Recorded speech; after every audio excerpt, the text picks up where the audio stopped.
WIBC HD2 W298BB, WIBC HD3 W228CX, Indianapolis. It's Kevin and Query. I throw, you catch. It's not that hard, okay? All right, get the out of here. I'm going to talk a lot about drills and fundamentals. Watch it, watch it, watch it, watch it! On 93.5 Watch it! and 107.5. Boom, baby! The Fan.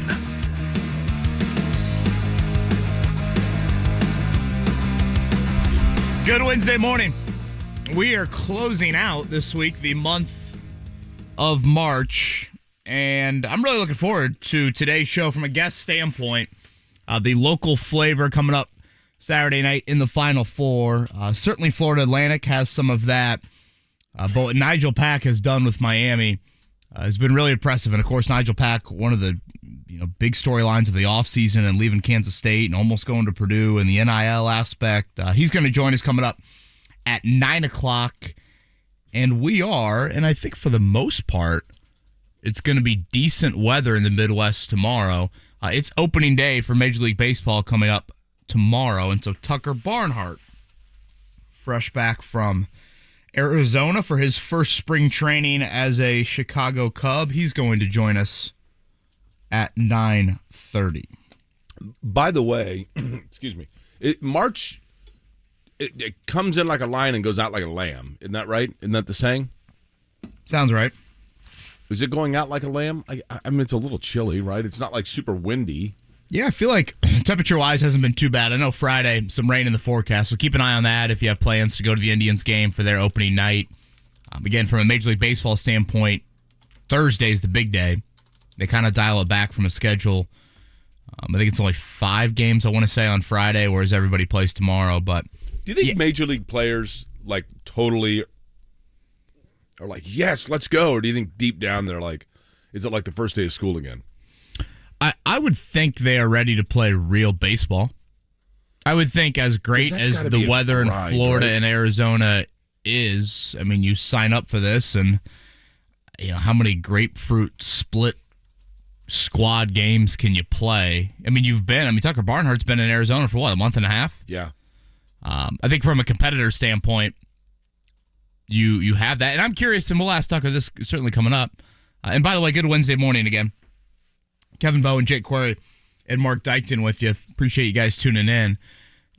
These rule changes, Jake. I mean, if you look at it, the numbers indicate that the spring training games have been, I think they were shorter by like 20, 25 minutes. If you look at some of the changes, from a shifting standpoint, from a pitch clock standpoint, I think I saw runs are up, stolen bases are up, strikeout rate's a little bit down. So, I mean, if you were to kind of gauge, all right, what changes do we need for Major League Baseball, I'm not acting like it's all of a sudden going to make for they're stealing the NFL's TV ratings, but it seems like they're achieving a lot of what they wanted to. I'll be curious to ask Tucker Barnhart with the pitch count, because, I mean, we've already seen in spring training several pitchers getting, is it like a balk or ejected or whatever for multiple, like not getting the pitch in on time. This sounds like a dumb question, but is understanding the pitch clock the primary, obviously the pitcher's primary responsibility, but how much that falls on the catcher? Well, I think it's big, yeah. And I would guess, wouldn't you think more wear and tear on catchers? Yeah. You aren't resting as much in between pitches? Good point. I would think that. It kind of sums up where you're at with Major League Baseball right now when I see a lot of the chatter about opening day, people betting over-unders on how many violations will happen tomorrow from a pitching standpoint and people breaking the clock rules, or a batting standpoint and breaking. That's where you're at right now. Well, the batting standpoint, can you imagine Nomar Garciaparra today? Oh, man. I mean, I've seen the bat flips also. I mean, they're cracking down on. It's funny to me, Kevin, because it seems that there are a lot of people that are, I see a lot of people that are like, they're taking the fun out of the game, yada, yada, yada. But 5 years ago, what were people saying? I just don't like all the showboating and the, you know what I mean? It takes too long between pitches. The game's too slow. So it's kind of damned if you do and damned if you don't, to an extent. Speaking of rule changes, the number 0 will now be allowed to be worn in an NFL game. You have a favorite 0 from a jersey number standpoint. You know what? Well, are we counting 00? Sure. Are you going Bob Parrish? Robert Parrish would be up there. Wasn't Montross 00? I believe so.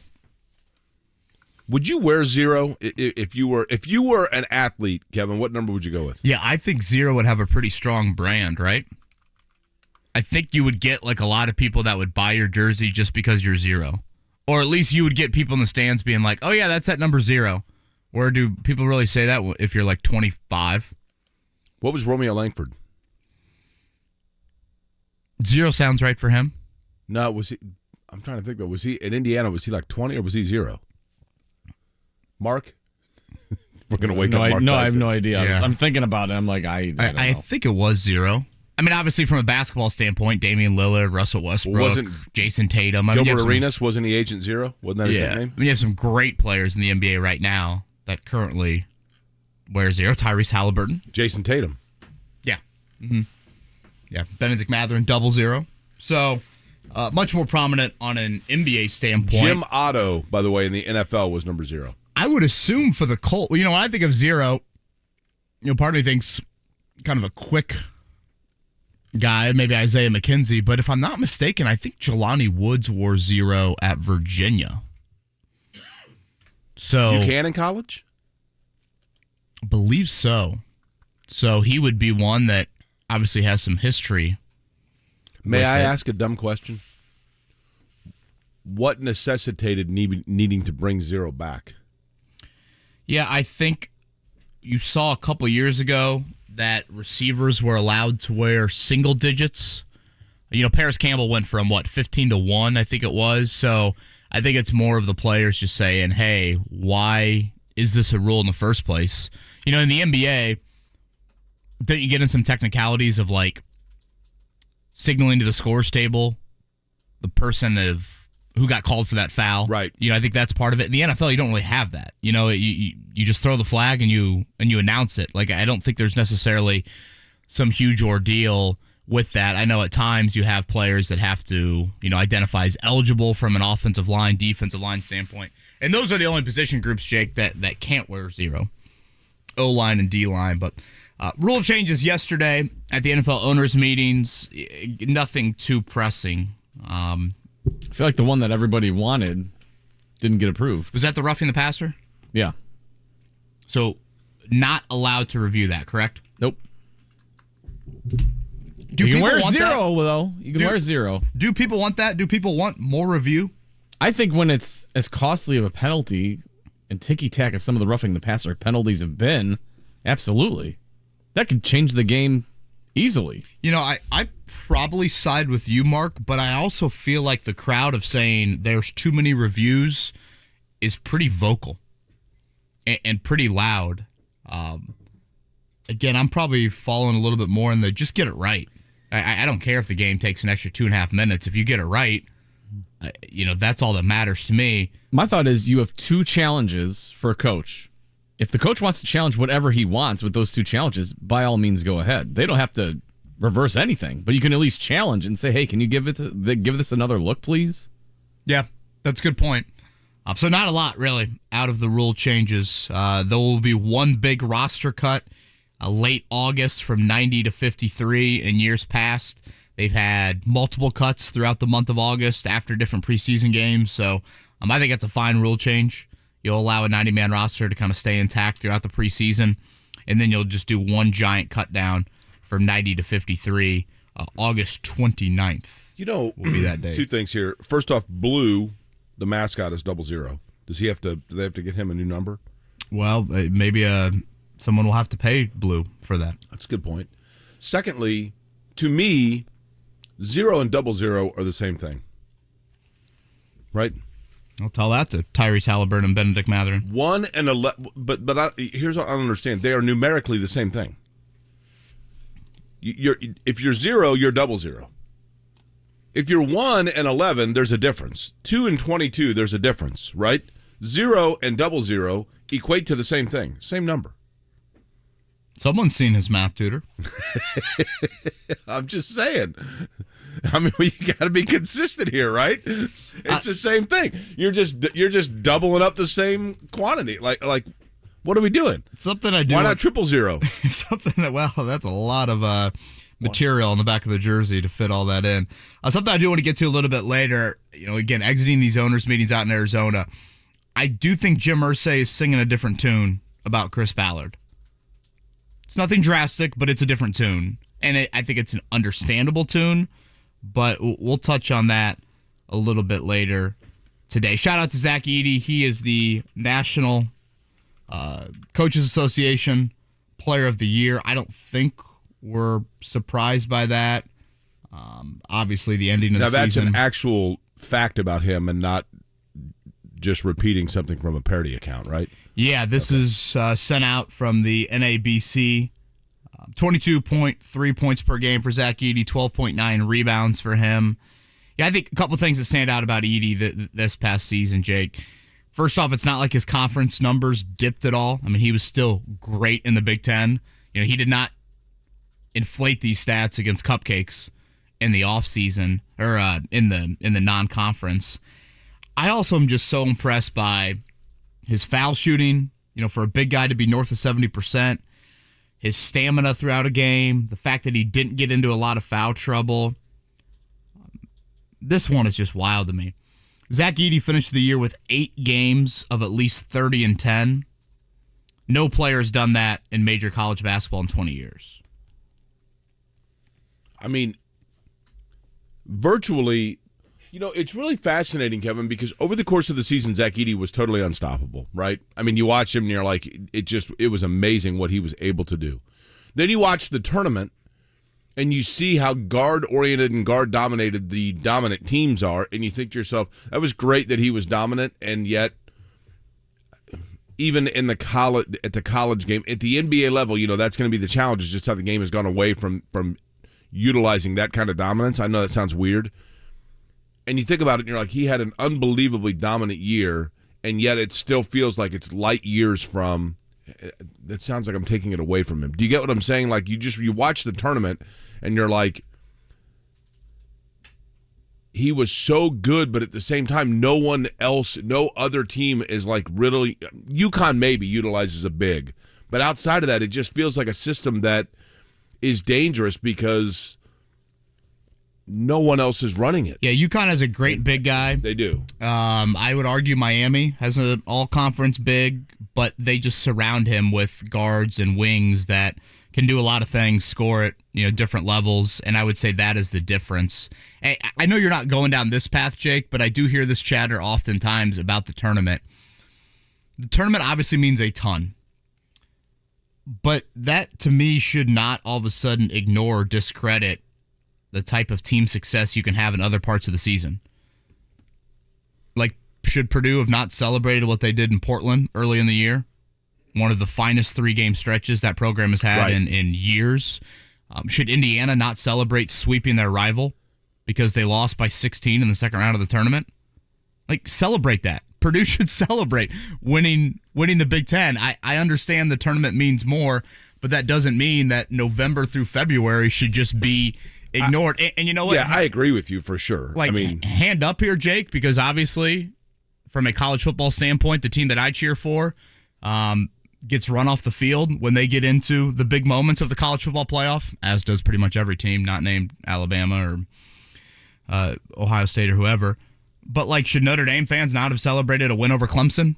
No. I think, though, that, Kevin, part of what that celebration is, I don't disagree with the spirit of what you're saying, but part of that celebration when Purdue wins 3 huge games in November or wins the Big Ten by multiple games or when Indiana sweeps Purdue, part of that celebration is anticipatory of what that means for what they're going to be able to do in March. Sure. So then all of a sudden it becomes this letdown of like, oh my gosh. Yeah. Now, in time, you'll be able to look back very fondly on it. But in the moment, it becomes about trying to get a national title. IU fans rejoicing Tamar Bates into the transfer portal? I saw that. Sorry if that's too harsh. No, I think it's fair. I went back and looked at his timeline yesterday. And my timeline, for those that are not on Twitter, I looked at his Twitter timeline. And You know, he did some NIL things with actually Jordan Geronimo. He and Geronimo appeared at a place in Bloomington, a business, like, hey, come out and see us. We'll be signing autographs, that kind of thing. He is a father. He looks like a, in that regard, I mean, there's a lot about him to like. I don't know, so I don't want to say this as fact. I'm just going to tell you what internally I've heard is that not a bad guy, but didn't necessarily completely gel with his teammates, let's say that. So I don't know that there's any like, and I mean, from a playing standpoint, Kevin, he just was, I mean, what was he, 0 for 13 in the tournament? Yeah, 0 for 13 in the 2 games. Isn't that got to be kind of hard to gel with the teammates as a father in a sophomore year of college, right? That's fair. Floor, you know? Yeah. You know, we're going to get to this fall, Jake, and we're going to look at Indiana's roster, and you're going to look back on, like, who played in the game against Miami. Will it just be Malik Reneau and Trey Galloway? Entirely possible. Let's look at that box score here. I guess maybe did Caleb Banks get a couple minutes in that game? Like, you know, they're going to fall in line with, unlike this past year where they returned so much, they're going to fall in line as one of the teams that returns very little from a minutes played, from a point production standpoint. Obviously, if Xavier Johnson gets the medical waiver, you know, that would kind of fall into the category of somewhat of a returner. Okay, look at here are the players that played in that game. Trace Jackson Davis, gone, right? Miller Kopp, gone. Race Thompson, gone. Jalen Hood Shafino, gone. Banks did get on the floor. You're right. He got 3 minutes. So is it just Galloway and Reneau, and I guess Banks? Galloway played 35 minutes, Reneau played 10, and Banks played 3. So you have 48 total minutes returning. Tamar Bates in Indiana's tournament loss, 20 minutes played, 0 of 7 from the floor, 0 of 4 from three-point range, 4 rebounds, 1 assist, 1 steal, and a turnover. Yeah, he just took another 18-foot jumper. Another one. Mm-hmm. Nope, shockingly, that did not go in. Yeah, again, certainly not the career that anyone expected. He was, I think, close to a 5-star, if not a 5-star recruit out of IMG Academy. And if you look at the portal, Indiana's been extremely active, rumored with names, visiting people, et cetera, et cetera. I mean, you need a starting guard, you need a new guard off the bench, you need a shooter to replace Kopp, you need another big man. Jake, we're going to look at this roster in the fall and be like, this is one of the most changed rosters. Yeah, they'll need name tags, of right? Anybody in college basketball, certainly major college basketball. I mean, that's the... I don't know, Kevin, that this will be forever. Like, the water is eventually going to find its level. We talked about this yesterday. The COVID year and the extra year of eligibility. Eventually, that some of that stuff you would think is going to kind of calm itself. But with the NIL money, I'm telling you, here's what I would do. I'm the first to admit. If I was a 5-star recruit, I sign with State U, and I get my $150K or whatever it is, $300, who knows, however much. You're a good player. Sell my jerseys. Well, there's nothing new there, right? Sell my jerseys, whatever. And then eventually, like anything else, there's only so many people that are going to come out to Crosstown Barbershop to meet you and get a picture and pay $5 or whatever. So after the year's up, I look at it and I'm like, wait a minute. All of a sudden now, Tech U wants me to come there, and they're going to give me $100,000. Okay, I got everything I could out of my first year at State U from the NIL standpoint. I'm going to Tech U now. Yeah, I'd like to see the one-time transfer put in place. Totally. Now, Jake, I can already hear Jay Billis yelling at me and saying, "Well, what happens if a coach leaves at 2 schools that you attend?" Also fair. So I'll be interested to see how that. I mean, Kevin, look at me. Plays out. As a normal college student that didn't play athletics, by the time I was in my true academic sophomore year, I'd attended 3 universities. Yeah, I had a roommate senior year at IU that was his 3rd school. Yeah, and nobody Sure, well. Well, my maturity This was guy's probably name was questionable. Chris Hotwagner, shooting shots at the hyper from the volleyball line. I don't think too many people were worried about him and his status there. What other schools did he attend? Began at Dayton, and then he went to Party School USA. Let me guess. Party School USA? I feel like they're voted very high in those rankings each year. Is it a state university? Yes. Is it out of state? It is. Is it a warm weather climate? It is. Florida State. Arizona State. Oh, yeah. Hell yeah. Yeah, I think I could certainly find my way into some fun, potentially trouble, in Tempe. Tonight, Pacers and Bucks. Tyrese Halliburton has already been ruled out. I think the description on Monday night was like ankle management. Again, Jake, the Pacers are peeking around the corner and saying, here you go, white flag. Ankle Here management. you go. Big toe boo-boo. Is that going to be one of the lists? Pacers fans that moan about load management for other players around the league, is this a little pot kettle black with how the Pacers are handling things late in the year? Hey. And again, I have no issue with it. Let me make that very clear. But Well, yeah, you've hit your 30 win total. You could care less. hey, lose. Bucks here tonight. Giannis going to play? Giannis is they're not It's probable, I saw. Yeah. We'll see. Chris Middleton questionable. Now Middleton's been banged up, but it is a very quiet admittance from the Pacers. Now, you know my buddy Mike Byron. Is he on the bingo card? Oh, he's got 4 spaces. He's right next to on free the, space. Are you kidding me? Byron just sent me a text. He's shuttling his daughters around this morning, and they're clamoring for a radio shout out. Now, if I do that, does that mean that I am facilitating for him to be a parent that is spoiling his children? If we say hi to Ashley and Whitney, at this hour of the morning, anything goes. You're just trying to survive. So yes, shout out as you will. Ashley and Whitney Byron. That's the Good shout morning, out to them. Ashley, Whitney. Good morning, Mike. Always good to hear from you indirectly. I never know when he's in town. I'm just glad he's in town and not gallivanting the world. Yeah, you. I'm thinking about Maddie right now. Max, I think he slept for maybe 47 minutes last night. You know, so I told survive in advance. I told Mark this, Kevin.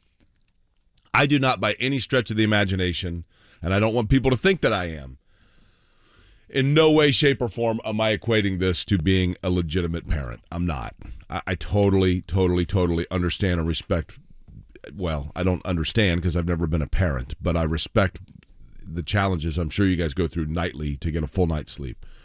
But last night with Boo, the adopted cat. Yeah.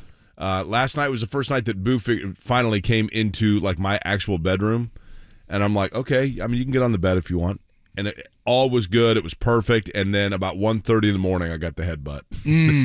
Boy, not a lot of respect on where the line was drawn in that bed. I'm like, Boo, man, we got to go to sleep. Let's go. Like, just curl up right here. We're good. Are we going to get a change of the Twitter profile to maybe like Boo's father in the info? Maybe the LinkedIn. I know you're big on LinkedIn. Cat dad. Cat dad. I'm not going to I'm not going to be that guy that's like, here's another great photo of me and the cat. So how do you go about that? Do you just shut the door?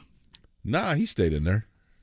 Look, do you think this will be something that maybe over time Boo learns the territory once the sun goes down? Yeah, I would. Well, he's definitely nocturnal, so I mean, we have that in common, which is the dangerous mix here. But I mean, look, it's hard to do anything because I'm like, a week ago, this poor guy was sleeping in a crate, right?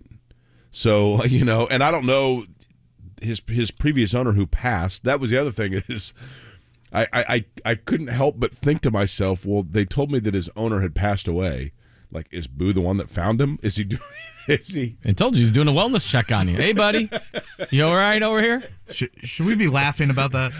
It's not funny. I realize I don't know who the person is. I just know, but he did check on me several times over the course of the night to make sure I was awake. I've got an early pop quiz question. All right. Okay.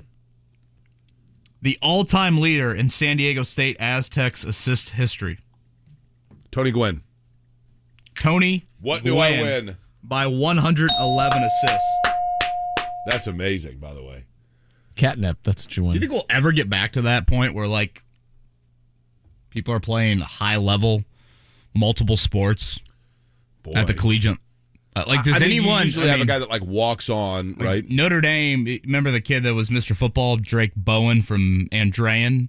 Yeah. He was an early enrollee at Notre Dame football, and he's currently on the baseball team. Now, again, baseball, it's a little bit different. Well, now, that's what's so funny, in Kevin. Gwynn's case, he can play. He obviously played every day. But you know if you're a what's funny pitcher, is you're not out there. One would assume that in college, Tony Gwynn probably was known as Tony Gwynn, the basketball player.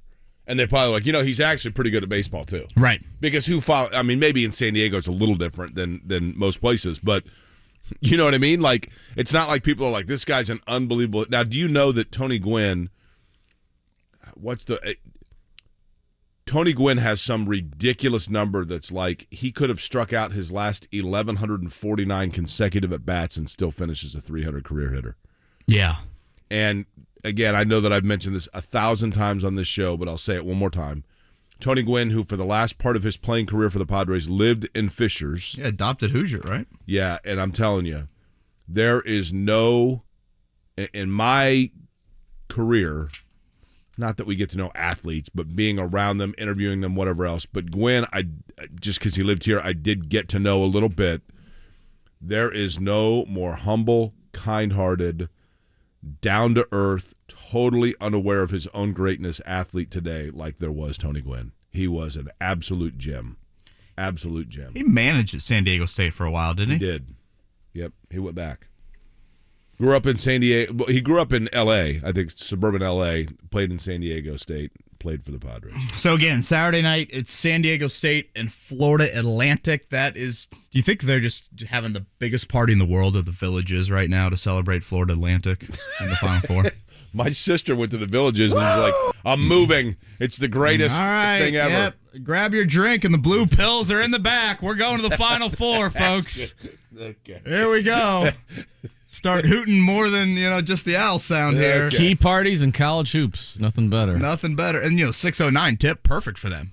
Plenty of time to party after. You get the early bird. You get the early bird and watch some basketball. To save a couple bucks, I'll tell you that. Just perfect. Oh, Mr. Fancy.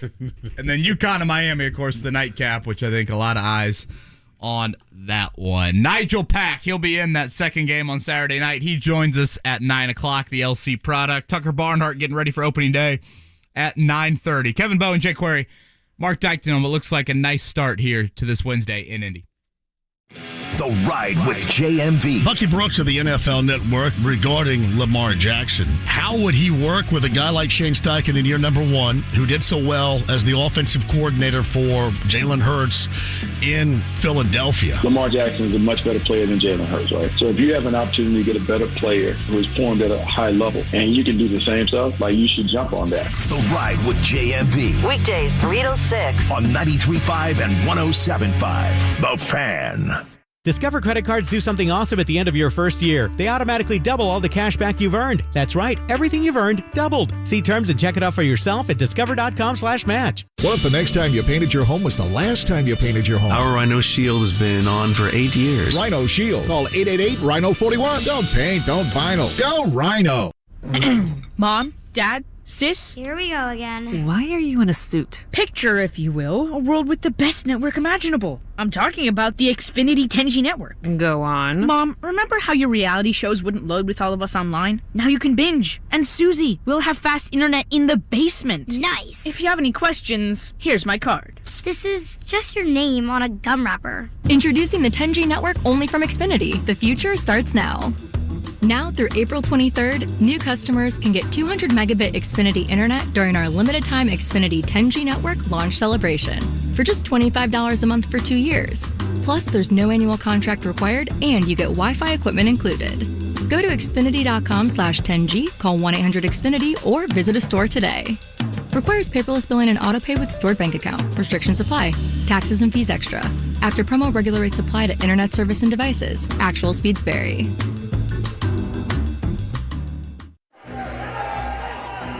Indianapolis is under attack, at war with rampant crime, drugs, and homelessness. But Mayor Hogsett is unwilling to join the fight. In fact, under Mayor Hogsett, Indianapolis now has a murder rate higher than Chicago. Do you feel safe knowing that? But Jefferson Shreve is ready to take back Indianapolis. Jefferson Shreve will put more cops on the street and give them the support they need. We don't have to live like this. Jefferson Shreve is ready to rebuild, restore, and reimagine Indianapolis. He's a winner in business, so he knows how to lead a team to turn things around. No more empty talk. It's time for action. Because another term for Mayor Hogsett is another 4 years of the same problems, only worse. This may send Hogsett a message. Vote for Jefferson Shreve for a change. Paid for by Shreve for Mayor. At Great Clips, we know you live a full life, which is why we're full of ways to make getting a great haircut easier. With Clip Notes, we save your haircut details so you can get the look you love from the skilled stylists at any Great Clip salon. Plus, with convenient online check-in, you save time too. So even when you're not thinking about your next haircut, we are. And when you choose Great Clips, it's gonna be great. Download our app today. Join a salon team. Visit jobs.greatclips.com. Get in zone, AutoZone. Welcome to AutoZone. What are you working on today? Starting trouble. No one likes that. We can get you set up for some stronger starts. You might just need a fresh charge, and we can take care of that free of charge. But if it is time for a new battery, we've got replacement batteries that'll fit your needs, starting at just $79.99. That's what makes us America's #1 battery destination. Get in zone, AutoZone. Restrictions apply. Why have over 2 million people trusted their bath remodels to Bathfitter? When a normal day is anything but normal, we fit your schedule with our unique tub-over-tub process installed in just a day with no demolition. When high quality is the only quality that matters, we fit your standards. We've been remodeling baths for over 35 years, and every bath we install comes with a lifetime warranty. Get the bath you want in a day with quality that lasts a lifetime. Bathfitter, it just fits. Visit bathfitter.com to book your free consultation. Whether you own a local business or a global one, you know that these days, generating growth is a challenge. By teaming with Bank of America, you'll not just stay ahead of the curve, you'll move it. With access to experts, award-winning insights, and business solutions so powerful, you'll make every move matter, locally and globally. Visit bankofamerica.com/banking for business to learn more. What would you like the power to do? Copyright 2023 Bank of America, N.A. It's a patio show every day at Indy Decorative Concrete. Hi, Audrey Artisan here with Indy Decorative Concrete. We may not have flowers, admission fees, or parking fees, but what we do have is the city's best showroom for stamped concrete. Come in and see actual examples of endless patterns, textures, and colors to create the patio of your dreams. Stop in and see for yourself. We're on the city's southeast side off of Brookville Road and 465. Indy Decorative Concrete, the patio experts, changing the way Indy thinks about concrete. The Morning Checkdown. On 93.5 and 107.5 The Fan. NBA action tonight. It is Giannis, the Milwaukee Bucks, back to take on the Indiana Pacers. We'll see how much, say, George Hill, Jordan Nwora get fired up to play against their former team. Game tips at 7 o'clock. You can hear pregame coverage with Mark and Pat beginning at 6:30 on this radio station. That's one of many games in the NBA. Last night in the association, Washington over Boston. It was Atlanta, 120-118 over Cleveland. Toronto over the Heat. Memphis over Orlando. Charlotte, 137-134 over Oklahoma City in a game that was viewed by people in Charlotte and Oklahoma City only. And Golden State over the Pelicans, 120-109. And for tonight, no Halliburton. He's already been ruled out. Giannis is probable. Milwaukee's up 2.5 on Boston. They play tomorrow against Boston. But, based off the injury report, it looks like Giannis will play. 11.5-point underdog, the Pacers, tonight. Looking ahead to the Final Four this weekend, the women will get things started on Friday. That is in Dallas, Iowa, South Carolina. South Carolina, the overwhelming favored by 11.5 in that one. LSU, Virginia Tech, kind of interesting. A 1 seed in Virginia Tech, a 3 seed in LSU. LSU favored in that matchup by a couple of points. And then the men's semifinals get underway on Saturday. That is from Houston. Again, San Diego State a slight favorite over Florida Atlantic, and UConn 5.5 over Miami. Jake, if I gave you UConn or I gave you the field, who are you taking in the men's Final Four? Because I'm currently taking statistical probability class, I would take the field, but I believe that UConn's going to win it, yeah. It's interesting. It's kind of been a field tournament, right? If I would have told you at the start of the tournament, here are the 1 seeds or the field, you probably would have taken the 1 seeds. Kevin, the one thing to me that I keep going back to, I think about, for example, Buddy Hield's Oklahoma group. like it does feel like it's probably 50-50, but it does seem like there are times where when a team blisters its way through the first 2 rounds of the tournament or first 2 weekends of the tournament, that then they get to the Final Four and all of a sudden, like, the layoff, the rust kind of settles in a little bit. I don't think that's going to happen with Connecticut, but it's not unprecedented if all of a sudden it's like, whoa, wait a minute, like they were on fire and like what happened, you know? It certainly seems like at the level they're playing, and I'm telling you, I don't even know if you remember it, but I'll give you total credit because when the brackets came out and we were sitting there just going over them and Connecticut's name came up, you're like, man, those guys are like red hot. And lo and behold, here they are. Yeah, unfortunately, the Arizona pick did not match that. Nijel Pack, by the way, going to join us at 9. At 9:30, it'll be Tucker Barnhart. He's going to get things underway tomorrow with the Cubs. That's a home series with the Brewers. A look at opening day here from a Midwest standpoint. The Reds will have their traditional home opener. They take on the Pirates. The White Sox are in Houston. Detroit has got an away series with the Rays. The Guardians are out in Seattle. The Cardinals are home versus the Blue Jays. Mark, you going over under 77.5 for your Cubs? Oh, let's have some fun. Let's go over. And the Reds over under? Was it 20? 21.5. Oh. No. 65.5. That's the third smallest in Major League Baseball. Over. For the Reds? Yep. You can get some value on the Reds that have the worst record in baseball. I'm just telling you. Athletics and Nationals, the other 2 teams that are less than the Reds. Again, the Indians here locally, they've got a series with the Storm Chasers, which fittingly enough looks like some rain in the forecast on Friday. That's is 7:05, I think is the first pitch. Don't Seymour right. Hoffman play for them? 1:35 Saturday and Sunday. It's a twister! To round out the Who is your series. American League team? I mean, Mark, you're a Cubs fan, right? Mm-hmm. There has to be one team in the AL that you're like, I've always kind of liked those guys. Always had a soft spot for the Blue Jays. Okay, that's fair. And then if you're gonna want to go way back, Griffey, Mariners. I like the Blue Jays. I'm a Cubs fan. I don't hate the White Sox. I know that's like a cardinal sin usually, but my dad's a White Sox fan. I have a lot of relatives and friends who are White Sox fans. I don't hate them. I don't root for them when they play the Cubs. Next thing you're going to say is you're an IU fan and you like when Purdue wins as well. Yeah! Go Hoosiers. Go I loved the Blue Jays as a kid. Lloyd Mosby, Jesse Barfield, Tony Fernandez, that group, all the way up into Joe Carter. But I've always kind of liked the Athletics, the A's. Just because they're, I don't know, they get like 6,000 people a night. 6,000? That'd be like an attendance record. What are you talking about? Yeah. That's bobblehead all the time. That was a playoff game back 6 years ago for the Athletics. Yeah. When we come back, we'll get back into some of the conversation regarding the NFL owners' meetings. Jim Irsay, I think, singing a bit of a different tune in relation to Chris Ballard. What will that mean for the future at those spots? And a couple of Colt veterans that could have been on the move this offseason, sounds like they will be back in the fold. We'll talk about that coming up next here. Kevin Aquari on a nice start to this Wednesday here in Indy. Don't look now, but here come the Redlegs. How does it feel? The Pacers welcome the Milwaukee Bucks to the Fieldhouse this evening at 6:30 on 93.5 and 107.5 The Fan. Hi, it's Bob from Royal Spa. Soaking in a hot tub full of Epsom salts is the absolute best way to minimize everyday aches and pains. And we know all about Epsom salts at Royal Spa. Royal Spa hot tubs are the only hot tubs on the market that can safely and effectively use Epsom salts. Made right here in Indiana, Royal Spa hot tubs are the highest quality hot tubs on the market. Visit any one of our 3 Indianapolis locations or visit royalspa.com. Ah, Royal Spa. Hey everyone, it's Jake from Payless Liquors.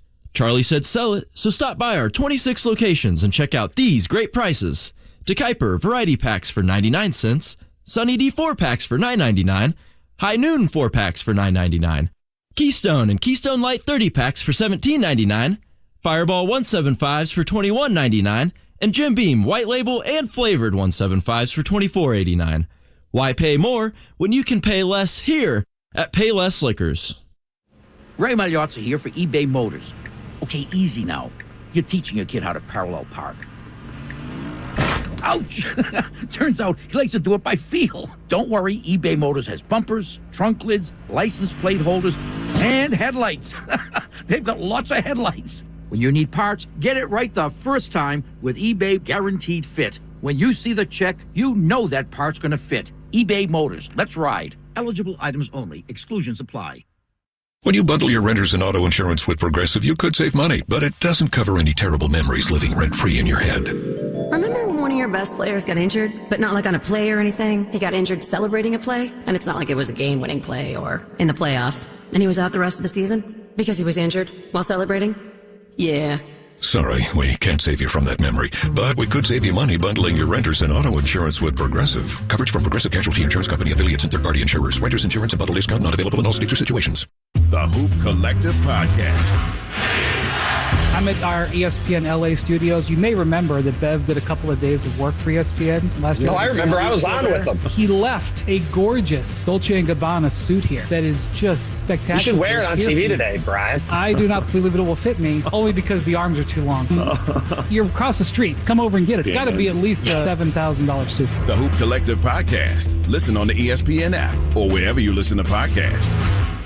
Hey, it's Dan Dockich here. You know, for years on my radio show, I asked people to help me out. I needed a treatment, aches and pains. I couldn't lose weight. Well, guess what? I found a solution. I did. Affinity Whole Health. All you've got to do is go to feelgreatindy.com and look into it for yourself. The testosterone program that I am on has been a godsend. I've missed no workouts in 6 months. No more aches and pains.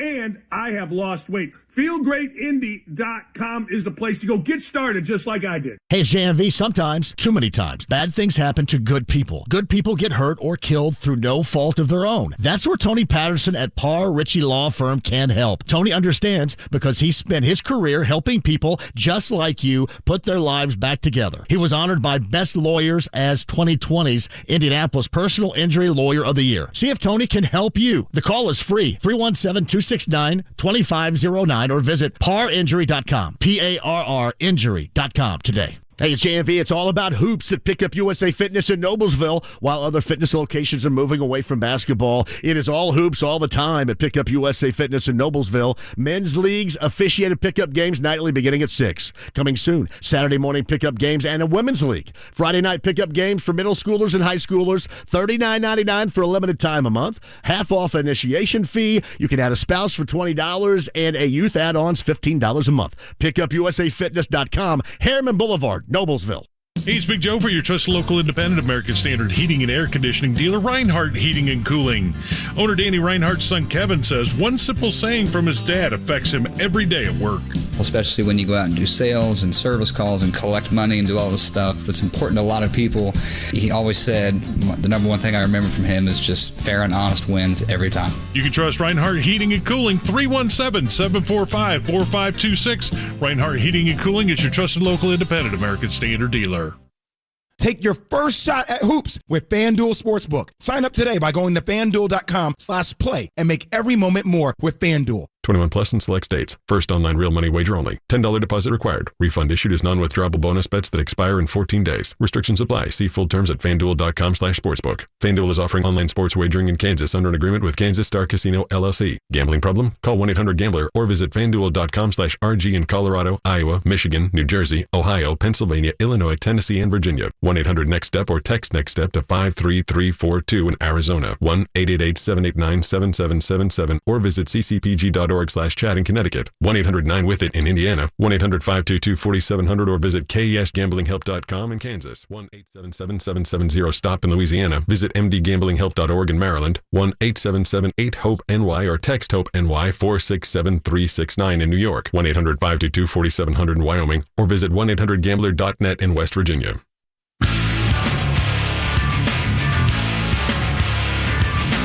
You're listening to Kevin and Query on 93.5 and 107.5. The Fan.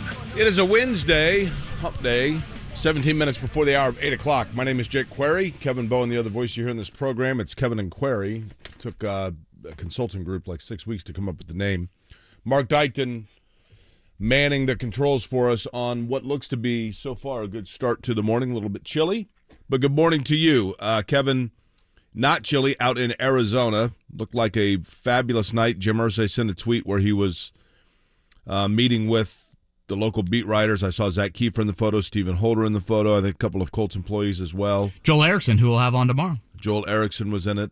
But you had mentioned that you felt like all of a sudden, like it's the same song, but not totally the same song, because it feels like maybe the tenor and a couple of the verses might be a little bit different for the Colts. Yeah, I would say two big Irsay takeaways for me. And again, I'm glad you mentioned those names, because obviously, those guys are out there and boots on the ground and able to get us this information. We'll chat more with Joel about it tomorrow. But I would say, and I kind of expected it, but to hear it from Irsay's mouth obviously is important. I would say he poured some water on the Lamar Jackson Colts potential chatter. And the second thing is he has gone from giving us the length size of the gold jacket for Chris Ballard to realizing that, all right, we need some expectations here. We need to adhere to a standard that has not been sniffed, frankly, through his first 6 seasons, particularly last year. It wasn't the unequivocal backing of Ballard like he has usually had in prior off seasons. He mentioned that Ballard is not on some quick hot seat, but then was quick to also throw in there, the expectations are there. And I think when you see that quote in print, Jake, I don't know if it stands out as much as it will for just the casual fan as it does for me. But again, I want to stress that is a much different tune from what Irsay typically says about Ballard. Now, the question becomes, all right, he's signed through 2026. Right. What does 2023 need to look like for him to continue to be on a path that Irsay feels like is the right one? And I don't know if tangibly we can point to a record, Jake, or something like that, but I thought Irsay said this on several occasions. You will know if it's going in the right direction. You will feel hope. You will sense that. There will be signs of it. And in a way, I think it's very similar to how the Pacers season has gone. This Pacers season, to me, Jake, is about as close to a roaring success as they could have had from enough wins in the short term to appease the fan base, young development, continuity building. You're going to get a lottery pick, hopefully in the top 10, top 5. That is kind of what you need to see out of the Colts. I think for the Pacers, the other thing that comes into play is the fact, Kevin, that at different periods, each of their young players have had their game. Or plural, Yeah, or period, right? Like Nembhard had the Laker game and has been pretty consistent. Matherin came out to that roaring start and obviously still is he has a swagger about him. There have been moments where it was like Isaiah Jackson played great last night, made a great defensive play. Each of them. And so there's that standpoint from the Pacers. Now, for the Colts, I think the challenge for the Colts, Kevin, is not to pit the Pacers versus Colts, but to your point, it's easier to provide that light from an NBA standpoint because there's fewer guys, right? I mean, Sure. You only need 1 or 2 guys to turn things around. The challenge the Colts are going to have, and I know that this is literally, this is such a dead horse that I'm beating that it's not even glue anymore. Now it's like the entire table that's been put together with it. The AFC is just so loaded. I don't know. Well, again, we're going to have to get away from probably wins and losses. We're probably going to have to get away from that, which I know is easier said than done. Start showing a foundation, right? We're probably just going to have to not put as much into that basket as we're used to. I think certainly in this market. Here is the thing to me that is the difference between the two, and it's so weird to say. And I realize, listen, these two franchises in town, they play nice together in the sandbox, but when they go home after the end of the day at preschool, they do say to their mom, I think that one got a little too much attention today, right? There is definitely a little bit of a rivalry between the Colts and the Pacers just in terms of the market attention span, if you will. Yeah, not a lot of weeping over at Gainbridge Fieldhouse with the Colts season they just had. Correct. And probably vice versa. Sure. But the difference between the two from the Colts standpoint right now, and trust me, it hasn't always been this way, but what is their vision? With the Pacers, I think there's a pretty clear understanding from people what the vision is. What's the foundation? What is the core block? What is the vision of what the Colts are trying to do? I think Irsay told us this week. I really do. I mean, again, compared to Ballard, which Ballard is a politician in many of these settings, he kept his cards close to the vest, whether asked about Lamar Jackson or asked about, drafting a quarterback, et cetera, et cetera. Whereas Irsay, he's like, we're looking for the future guy. We want the guy to be here for the next 10 years. When you have a rookie quarterback, it gives you the opportunity to build. I thought Irsay said it. I thought Irsay made it abundantly clear that enough of the retread, enough of the patchwork. We have got to find the young quarterback. We've got to take advantage of the rookie contract, and we've got to build with that QB. At this point, Jake, based off Jim Irsay's comments, and I felt this way entering the week, but again, Irsay's comments confirmed it. I would be extremely surprised if they pursued Lamar Jackson. Right. Extremely. And I think this is something worth pointing out about Lamar Jackson. Again, my reservations, his health, his playing style. I think we've seen some dip in his passing over the past few years, if you want to get a little bit into the details of it. But, Jake, I think if you put your eggs in the Lamar Jackson basket, it's harder to pivot out of that and take another swing. If you miss with a high draft pick, and again, I know it's low-hanging fruit, and I apologize, Mark Dykton, but the Bears swung on Mitchell Trubisky, and they missed. Well, they stunk so bad, they were able to get to a spot in the draft, and I know Justin Fields fell, but they were able to take another swing just a couple years later. If Lamar Jackson has injury history, Jake, you give up your 2 first-round picks. Right. So if you win 4 or 5 games, that doesn't matter if you drafting in the top 5, top 10 next year because Baltimore holds your picks. So I know you don't want to think plan B, plan C. You want to just get it right.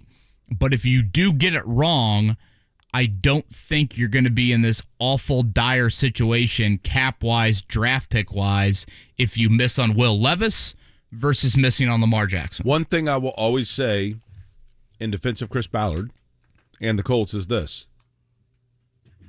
I think sometimes there are storylines or expectations or assumptions about the Colts that would probably get pretty tiresome if you are the Colts to address or hear because they come from everywhere but from the Colts.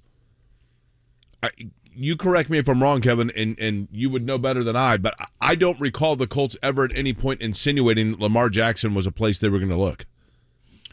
Well, but everybody just assumed that made sense, and the precedent was, well, Matt Ryan fell into their lap. Carson Wentz kind of fell into their lap. Phillip Rivers fell into their lap. Well, here's another one that falls into their lap. So the precedent was there, but I don't know that the discussion was ever there, but everybody just assumed this was a foregone conclusion. Ballard never poured water on it to the extent Irsay did. And again, I know their comments were just kind of, 6-8 hours apart on Monday, but 2 different tones from the GM and the owner. Yes, to your point, a lot of the national media, I think, checks kind of the Colts make a lot of sense. If you look at Colts players on social media, they're constantly liking tweets about Lamar Jackson to the Colts. So I think that kind of builds. As far as the key decision makers, again, Ballard, more of a politician point of view, he's a special talent. Of course we need to look into special talents. We'll see how it plays out. Irsay, not really down that path, which I think is interesting. You would think if Irsay wants to provide, I don't know, some sort of, hey, we might make a splash, as an owner and create interest for your franchise, you would maybe toe that line a little bit more. The other thing that I thought was interesting from earlier this week, Jake, you know this full well. National media, who would you say is the national media member that has the strongest pulse on the Colts from an ownership standpoint? My first guess would be, I hate to give the wrong answer here. Mortensen? Easily Chris Mortensen. Yeah. Easily. Chris Mortensen's tweet earlier this week. A few teams, owners included, have discussed Lamar Jackson's case. One team was hesitant because of the number of games, snaps, and practices Lamar missed the last 2 to 3 years compared to the money invested. Also, they wonder if his sleeping habits and nutrition contribute to his absences. Nobody speaks ill of his character. Now, sleeping habits and nutrition. Uh-huh. These sound like areas where I should be wearing a Lamar Jackson jersey. Actually, my nutrition's really good. My sleeping habit's pretty questionable. Marvin Harrison have some tasty cakes that maybe you and Lamar can share. No, my nutrition is fine. Sleeping habit's questionable. I'd be willing to bet there is some Jim Irsay indirect messaging behind that tweet. Yeah. Irsay probably even more so the former. I think the concern about his durability is legitimate. I'm not going to act like I know anything about his sleeping habits and his nutrition. Trust me, you all told me last Thursday when I took off my shirt that my nutrition. I didn't say a word. Well, no, I'm talking to our listeners. And again, constructive criticism was needed. I was offered a few, hey, if you want to come work out at my facility, this is where we're at. I was very grateful. I think it wasn't necessarily even so much that you were topless, but I think you had, if I'm not mistaken, you're having issues controlling your laughter right now. You had a longs in each hand and a PBR tempting you. PBR tempting. Did not go full PBR. Now, I will warn you. A week from tomorrow is what? A week from tomorrow. Come on, Mark. Oh, the Super Mario Brothers movie comes out. Thursday. What? Jake, even you know this. Monday's the Final Four. What comes 3 days after the Final Four? And Jim Nance is, praised like none other for one shining moment. A full week. A tradition unlike any other. Thank you. If Tiger wins, it might have to be the lower half that comes. Well, I'll be on vacation that week then. Speedo. If I can get a Tiger Speedo, don't you think it has to be worn? That type of apparel is more fitting for the Waste Management Open than the Masters. That's a very good point, Mark. Yeah, probably would not be allowed inside the gates of Augusta National. But if Tiger is able to don a green jacket a week from Sunday, about 7 p.m. What if you did the show in just a green jacket and a Tiger Speedo? Do you have a green jacket? Why are you pushing for this? No green jacket, no Tiger Speedo, but we would need to make that happen. Now that would be a little bit. We'd kind of be scurrying around town Sunday evening to potentially find those items. Out of how many millions of people live in Indy? Or thousands, I should say. 1.7. 1.7 million metropolitan area. How many people do you think own a Tiger Speedo? Oh, there's probably some people on Lafayette Road, right? I mean, let's be fair. What, 3? How many own a green jacket? No, I think a decent amount. Okay. Yeah, St. Patrick's Day angle. Kevin, I once had a meeting with somebody that was trying to hire me for something. Just Googling Tiger Speedo right now while you're And when I asked how much I could possibly get paid up front, they stood up and very emphatically said, "Zero! Zero!" Just like that, which is what I think the odds are that Tiger Woods is going to win the Masters. I can hear it in my head. Mark, what are the odds, if you don't mind looking that up? 0! I will look them up. I'll see if they're even posted yet. I will say, and again, we'll have That's Will the Haskett number of the day. on next week to chat a little bit more about this, but I do think based off what he did earlier in the year at Riviera, there's a little bit more of a belief that he could compete at a relatively high level compared to I get that it is very years. naive to rule him out. I get it. You taking Tiger or Phil to finish higher next week? In all honesty, at that course, I think that course he just has it figured out. I mean, if you were intelligent, you would, which I'm not, you would say not to. I'm not saying for him to win it, but I do think that he will more likely than not show himself well. Did you wanted the odds of Tiger Woods to outright win the Masters? Correct. Well, put your money down right now. Plus 5,500. I was going to guess 4,000. Same odds as Justin Rose. I think the Tiger Speedo would have to be placed on the bottom. Phil Mickelson, plus 28,000. I have a feeling that with a Speedo on, you would like from the side, you would look like a bird bath. I'm trying to picture that. I'm trying to move away from me in a Speedo. I'm trying not to picture to the bird The side bath by angle. side of you and E.T. was pretty strong. Yeah, who was that? Jason, listener Jason. You got to admit it. I will. I'm kind of like the Pacers peeking around the corner with the white flag to Jason. I'm peeking around the corner and just giving a slight Hat tip to him. The angle was not your friend. Nah, it wasn't and one of the when best. you leaned into the camera to hand Sam a You didn't think donut. about maybe like asking me about the picture before posting it? What's that? You didn't think about asking me, hey, is this your best angle? I remember when the Hard Knocks cameras were in here, you were very conscious of where the cameras were That's a at. good point. You seemed very proud. I didn't want to rain on your parade. Kev, any thoughts of who the favorite for the Masters is? Got to be Scheffler, right? Seve Ballesteros. No. Scheffler. Scheffler is second. Rahm? Nope. Rahm is third. Is it Rory? Rory. How close are those three? They got Plus be 700 close. for Rory. Scheffler plus 750. Rahm plus 850. So then very drops close. big time after that. Then it's Jordan Spieth plus 1700. Who's the highest live? Is it Cameron Smith, Dustin Johnson? Do you see those names? Cameron Smith is, yes, the fifth highest, plus 2100. Yeah, that'll be a big storyline next week for Dustin the Johnson plus 3200. As was the site last Thursday in studio. It is a gorgeous Wednesday here in Indianapolis. Again, Nijel Pack joins us at 9. Tucker Barnhart at 9:30. The Ride with JMV. Ball State head coach Michael Lewis joins us. I was kind of curious, how do you handle the transfer portal? For us, I think we got to learn how to navigate it to best build a roster here at Ball State to be competitive year in and year out. So we're in there looking for players that fit our program, and then obviously we've got somebody in there that we're trying to help chase their dream of playing college basketball at the highest level. The Ride with JMV. Weekdays 3 till 6. On 93.5 and 107.5. The Fan.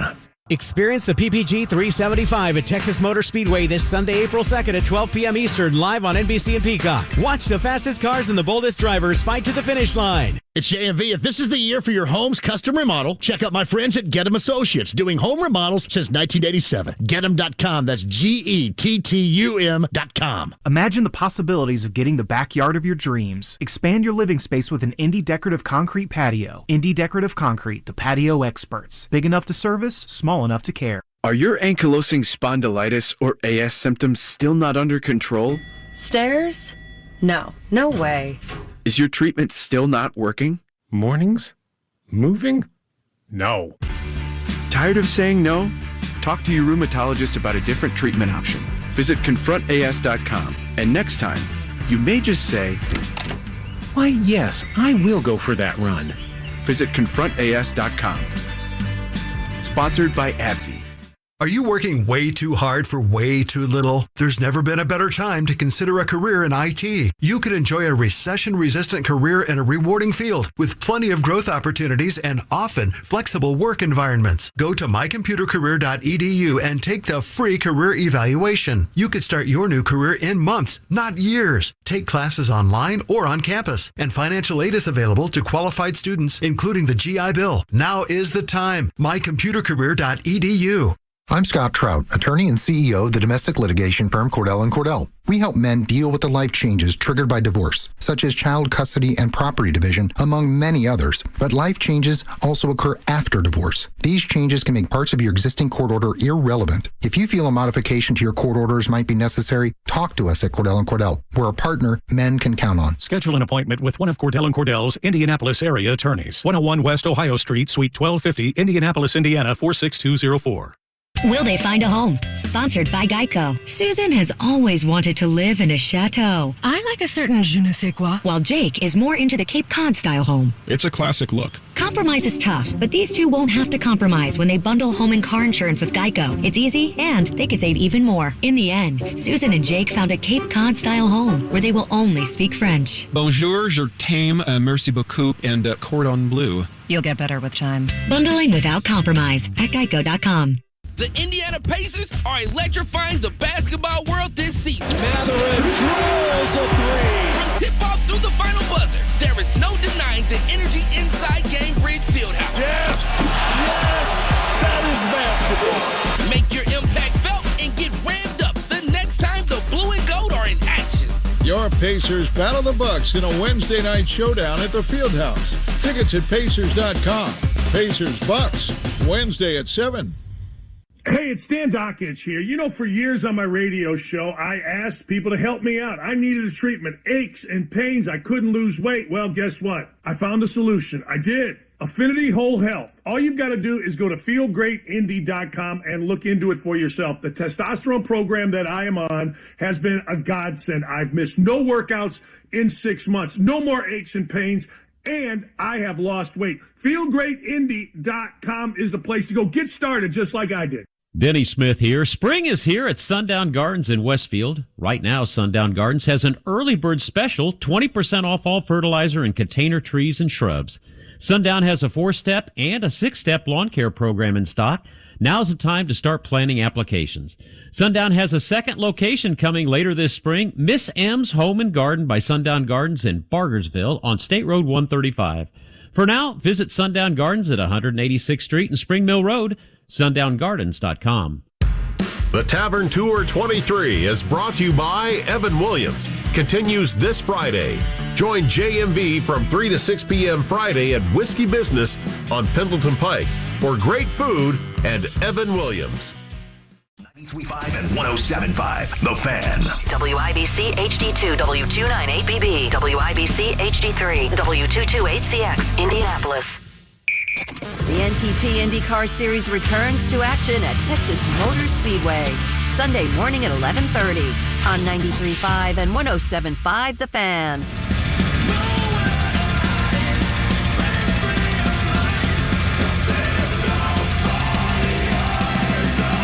It's Kevin and Query on 93.5 and 107.5 The Fan. Fun article in the Indianapolis Star this morning from Dana Benbow featuring Eastern Green High School. Dusty May, of course, a graduate of Eastern Green. And if you go on, I'm not sure who it was that pointed this out from a national standpoint, but somebody nationally went on Eastern Green High School's Wikipedia page. I've done this when we've had people on that we've been interviewing folks, and I'll say, hey, looking up your high school here, and here are famous people that went to your high school. The only notable alumni for Eastern Green High School was list Dusty May. And, of course, the pride of Eastern Green. Nothing against Dusty May at all, but I think one could argue, certainly within this state, the bigger alumnus of Eastern Green would be none other than JMV. Right? John Michael Vincent, of course. I mean, is he going? I know he was talking about busing down to Houston or riding down to Houston. I don't know. I mean, I talked to him last night. He didn't mention it, but we didn't get into necessarily what we're doing for the weekend. Him and Dusty were talking about that on Monday. It's crazy, Jake, that Dusty May is 12 years older than the begin of the basketball program there. That is. Dusty May of 46. I believe the program debuted in 1988. I mean, think about that. Indiana had won, 5 national titles by the time FAU debuts as a program? Yeah. That is, and I don't even know, did they start out in Division I right away? It's a good question. I mean, I wonder how many high school gyms in our state are bigger than FAU's gym. Oh. Is it 2,900? Did I see that correctly? Yeah, I mean, there's got to be 20 at least, right? At least. Yeah. I mean, North Central's is bigger. Say at least, yeah. Now, I always forget this. Isaiah Thomas was Florida Atlantic or Florida International? Am I the only one that gets those two totally confused? Yeah, and T.Y. Hilton, is involved. T.Y. Hilton and Isaiah Thomas were both Florida International. Okay. But Lane Kiffin is FAU. Gotcha. They showed Tom Herman a few times the other night. Did you see that? He's their new coach. Okay. They were D2, Jake, to start off. For how long? A handful of years. And then Atlantic Sun, and then Sun Belt, and most recently, Conference USA. And again, 2002 was their only tournament appearance. They got on a run in the A-Sun tournament. That's the only time they've been in the tourney. We said this on Monday when Ken LaVicka, their radio host. By the way, if they win on Saturday, we've got to have Ken LaVicka's energy Monday morning, right? That guy was awesome. We got to. And his look is great. Yeah, he's like a little mountain man looking guy. He looks great. Looks like he should be the play-by-play voice for West Virginia. He looks like Yukon Cornelius. He looks awesome. He looks like the play-by-play guy for West Virginia, he said. I can only imagine what, if he showed up to the Villages, how beloved he would be in that area. I said this to him on Monday. To me, Jake, yes, they won 30 games. It was a great season. There was some hype and chatter about them throughout the year. Like, it's not necessarily George Mason where Correct. I don't feel like we had that entering the tournament. I'd agree with that. But when you compare it to Butler... they were ranked most of the year. Sure, and a lot of people thought on Selection Sunday they were underseeded. But when you look at the Butler comparison from 2010... where FAU, I think, just kind of dwarfs Butler is the historical nature of it. You know, Butler, and again, this is to Thad Matta and to Todd Licklider and Barry Collier even, and Brad Stevens' credit. You know, Butler had been to multiple Sweet 16s. I think Butler had won 8 tournament games. I know it's not a ton. I think they had won 8 tournament games as a program before that NCAA championship game run. FAU had played 1 game in tournament history, had been there once. You know, had became a program in 88. So I think when you talk about that aspect of the history of the program, that's where Cinderella applies to it. If Florida Atlantic were to win it all, I'm not even going to say that, actually. I don't know that they need... If they were able to parlay this, let's say they go back next year and they're back in the Sweet 16, or they just become a team that, you know, is around, right? And is a power, or, you know, a legitimate ranked team each year. Wouldn't they eventually get the call? And I have no idea, Kevin, what the school is like academically.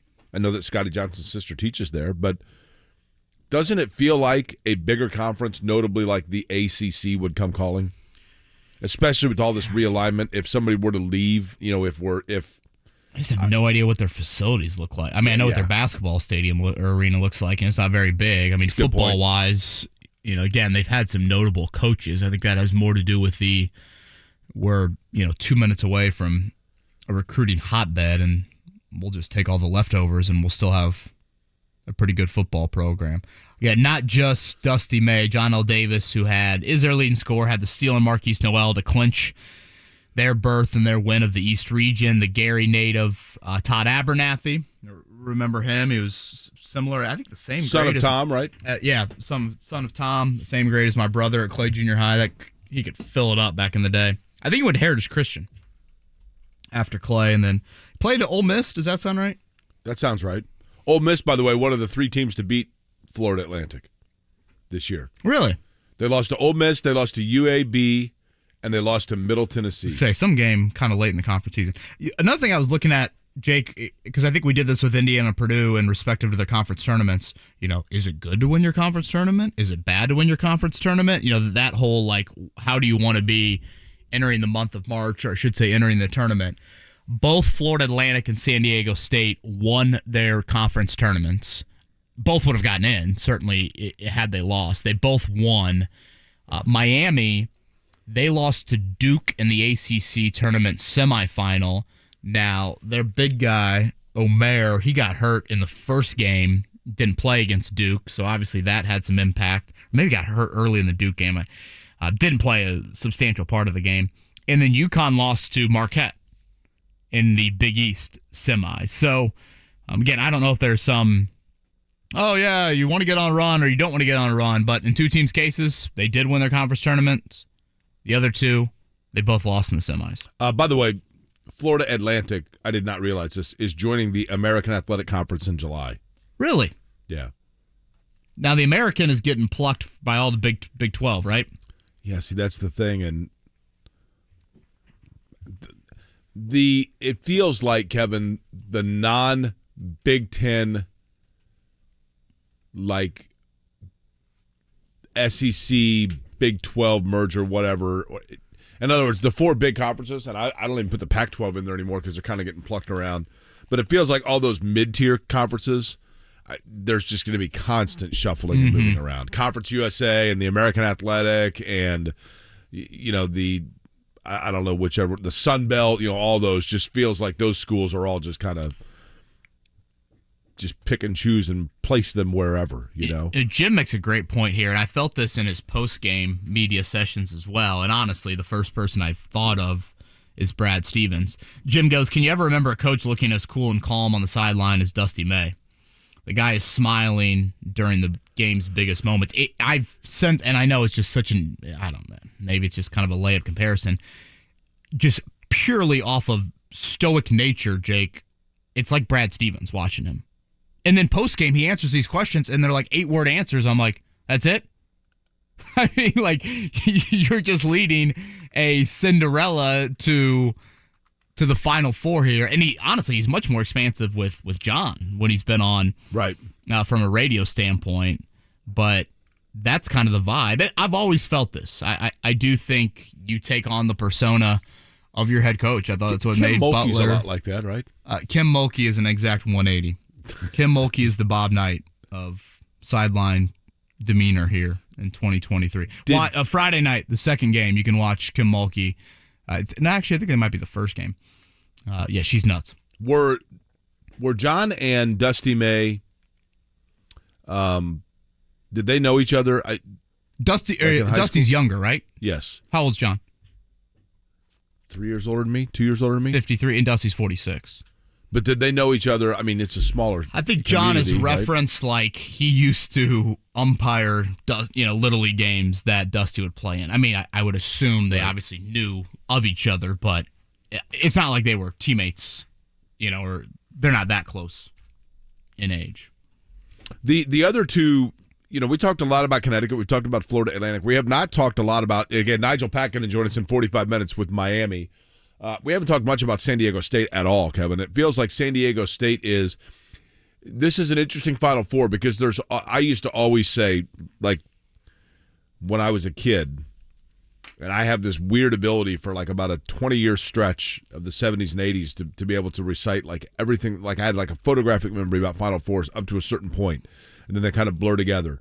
But there was always, typically, the Final Four there was always one out of left field participant. And this year's Final Four is obviously unique because, for the most part, it's 4 out of left field participants. Connecticut, to your point,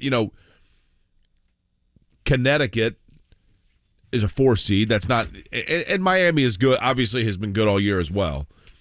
But San Diego State's the one that, and I think it's because they play on the West Coast. We don't see a lot of their games. They're in a smaller league, but they've been good. This is a program that's been pretty good, Kevin, for 5 to 10 years now. I mean, Kawhi Leonard came out of there. This is a pretty good program. Talked about it yesterday. I know here from a Midwest standpoint, and my wife has some great friends that are Dayton season ticket holders. You think back on the COVID year, Dayton was the team that you felt like just got robbed. I mean, Dayton basketball is about to be a 1 seed. Obi Toppin, there's going to be a National Player of the Year and all of this, and then they don't get to participate in the tournament, of course. San Diego State that year, they started 26-0. I think they were like 30-2 or 31-2 entering the tournament. They had already played their conference tournament. So they would have been, one of the teams that would have been probably a 1 seed had that tournament happen. But, it's really just kind of a common theme, whether it's Brian Dutcher now or Steve Fisher before. It's a team that is defensive-minded to the nth degree. They've got some dudes from an athlete, physicality, length standpoint. And the stat to me that continues to be so wild, you go back to their conference title game against Utah State. Obviously, Utah State played in the tournament. They lost to Missouri. And then now they've played 4 tournament games. So in their last 5, they've held 3 of those 5 teams to their season low in points. Alabama's point total, I think, was the 3rd lowest they've scored all year. And then Creighton on Sunday was their 2nd lowest. One thing we also haven't talked about, Kevin?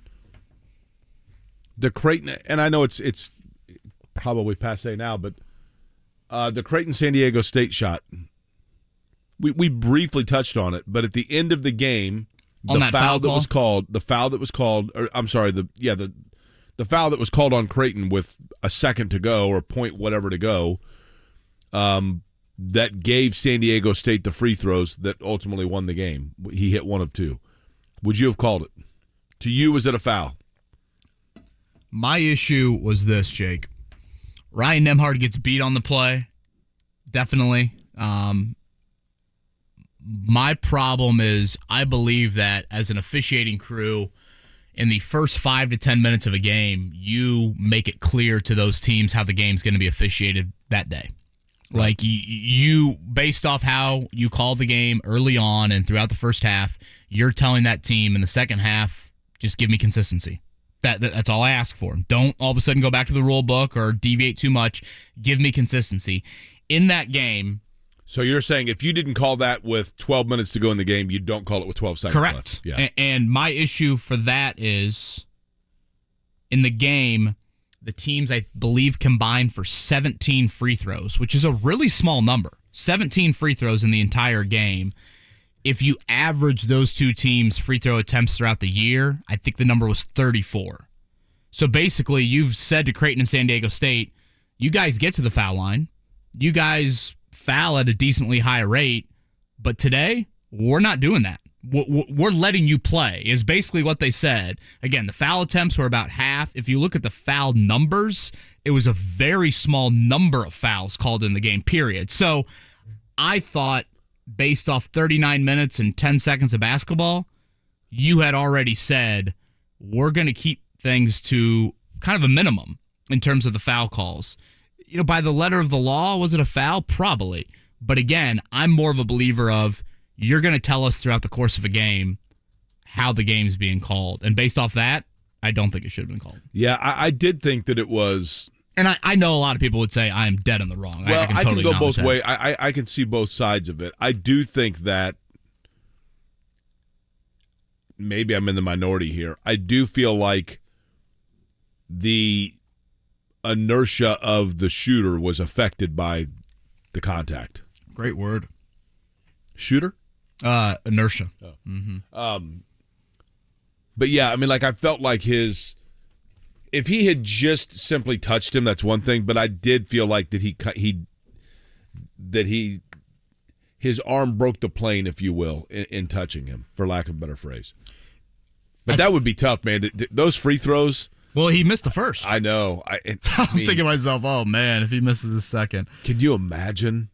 There was a little time left, right? Oh, yeah, because Creighton threw it in, and they almost had 0.1 on the clock after that. I was thinking, how much time was even left on the clock. I know we have this conversation, Jake, a lot, like mid-January every year. I mean, hell, early January every year. We're like, same teams in the college football playoff. You play out the year, and it's the same old, and I'm just sick and tired of it. Should we then be loving this Final Four because it's not the same old? We had the Blue Bloods last year. We had Nova, we had Carolina, we had Kansas, we had Duke. That's kind of the hypocrisy here, is the fact that what do people say? TV ratings will say this is awful. Bingo. Yeah. You always hear that from people, right? Like, I'm just tired of the same old thing. I'm tired of Alabama, Clemson, and Ohio State in the college football finals. And I'm tired of the same, Duke, Kentucky, North Carolina, Kansas in the Final Four. And then you get one like this, and it's like everybody's like, oh, you know what? We actually got movie passes. I mean. Which, again, don't say that to the people in the villages. 6:09 Saturday night.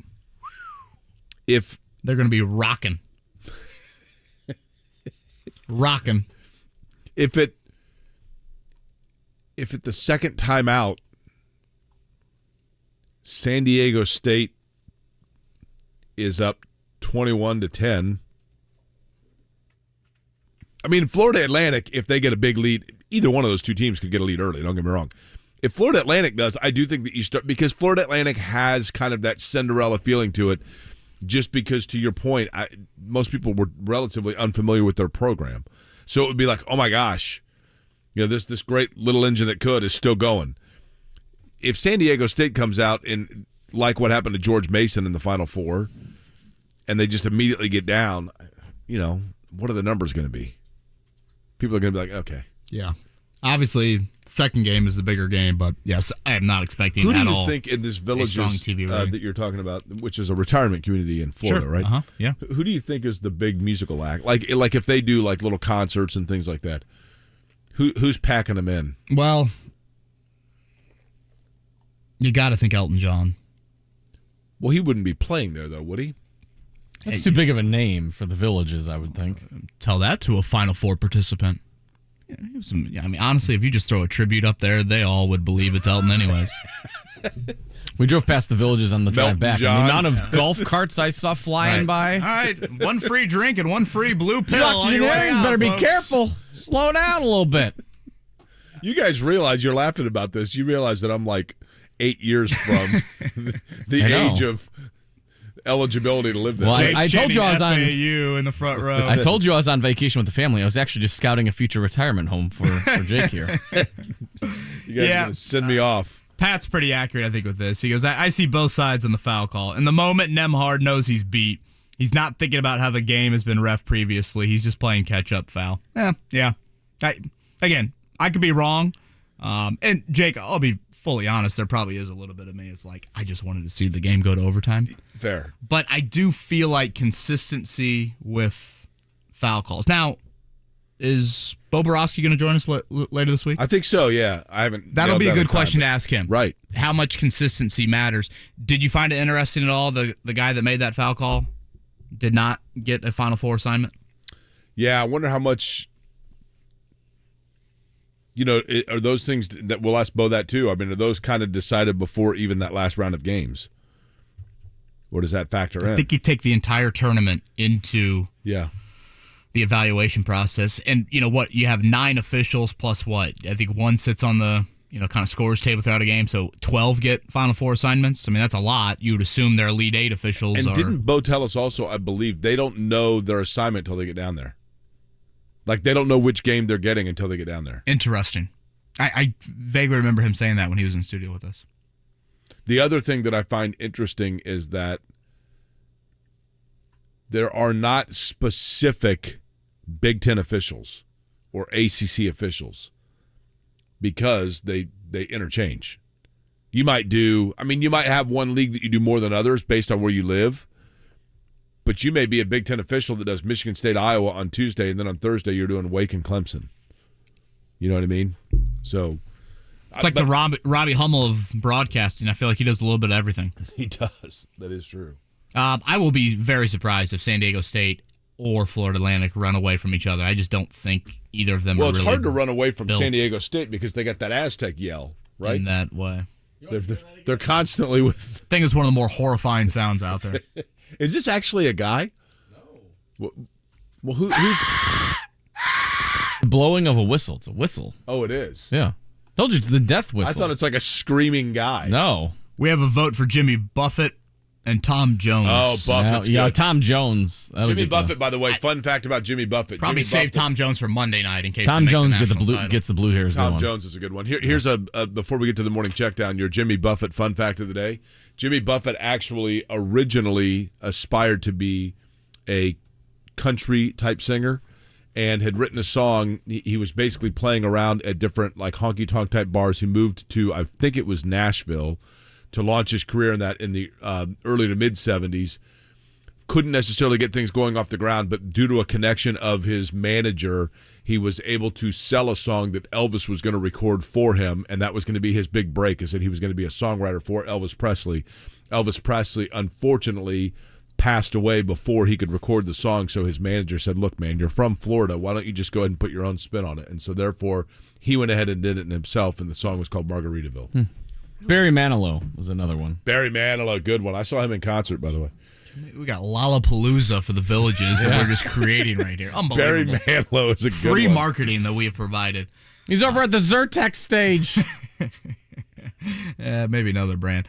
In an hour, Tucker Barnhart joins us. Opening day for Major League Baseball coming up tomorrow.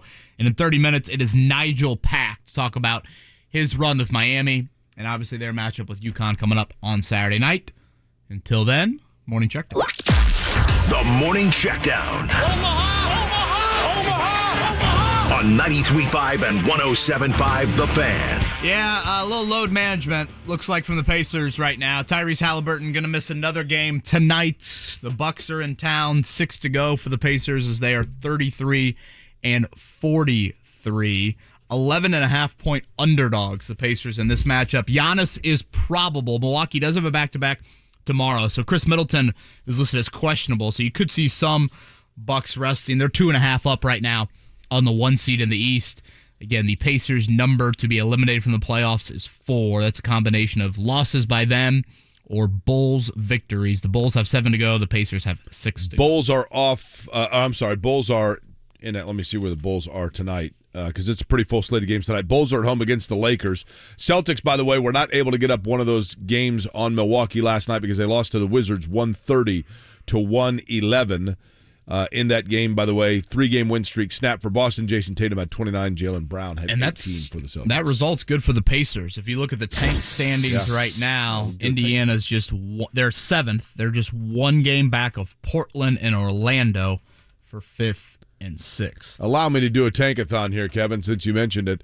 The Pacers, as you mentioned, currently sitting in 7th. Here we go. We are doing the lottery right now. What are we doing here, Mark? Looking at Aztec whistles again. Don't you just love Mark's like, hold on, I'm not ready. I'm not ready. He calls for it at the random times. By the way, this was Villages rates. While Mark looks this up or tries to find it, or not. No. With the first pick. What? Have you found a in the cheat code in this? 2023 NBA Tankathon mock draft? The Indiana Pacers select Victor Wembanyama. That's the 3rd time in a row now. Metropolitans 92. I know. But look, Kevin will vouch for me here. What's it say? It is. Yeah, he is right. It is, I think, worth pointing out 5, 6, 7, and 8 right now in the tank standings. Very jumbled. For those curious about the math implications on that, if you have the 5th pick, you have a 42% chance at a top 4 selection. If you have the 8th pick, you have a 26% chance. This is also a year, quite frankly, where I do believe that 4 and maybe even 3 through 8 are pretty interchangeable. You have 2 talents in this draft, Wembanyama and Scoot Henderson, that I think are far superior to the rest of the talent in the draft. This from Deaton's Docs on Twitter.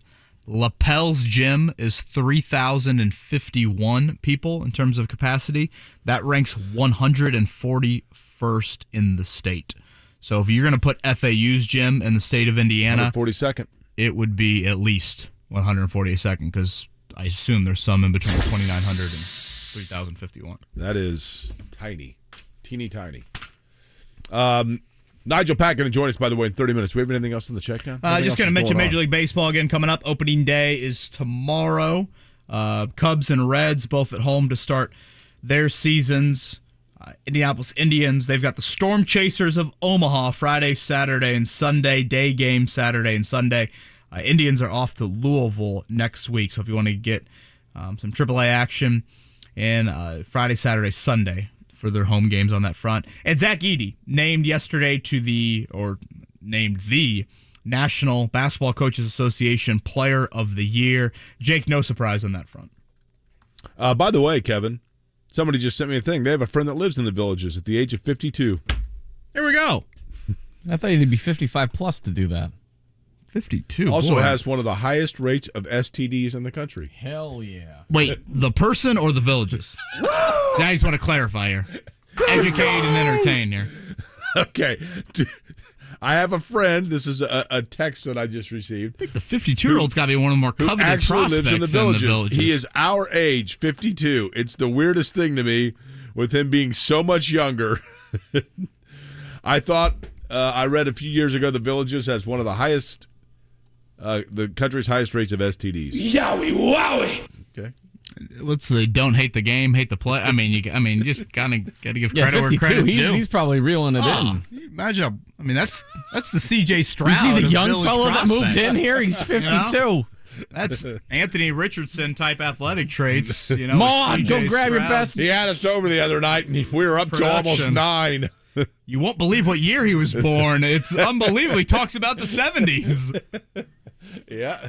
Take your sciatica pills and meet me over at apartment 2H. Nijel Pack in 30. I could use one of those sciatic pills. Major League Baseball opening day is Thursday. Join JMV this Thursday from 3 to 6 at Joe's Grill in Castleton for MLB opening day. Oh, boy, that was a quick recovery here. Speaking of quick recovery, if you are dealing with any sort of joint pain, you need to give QC Kinetics a call. Locations Eagle Creek, Greenwood, and caramel. QC Kinetics helps you living your best life again. Honestly, go down the Villages and you can market a little bit down there.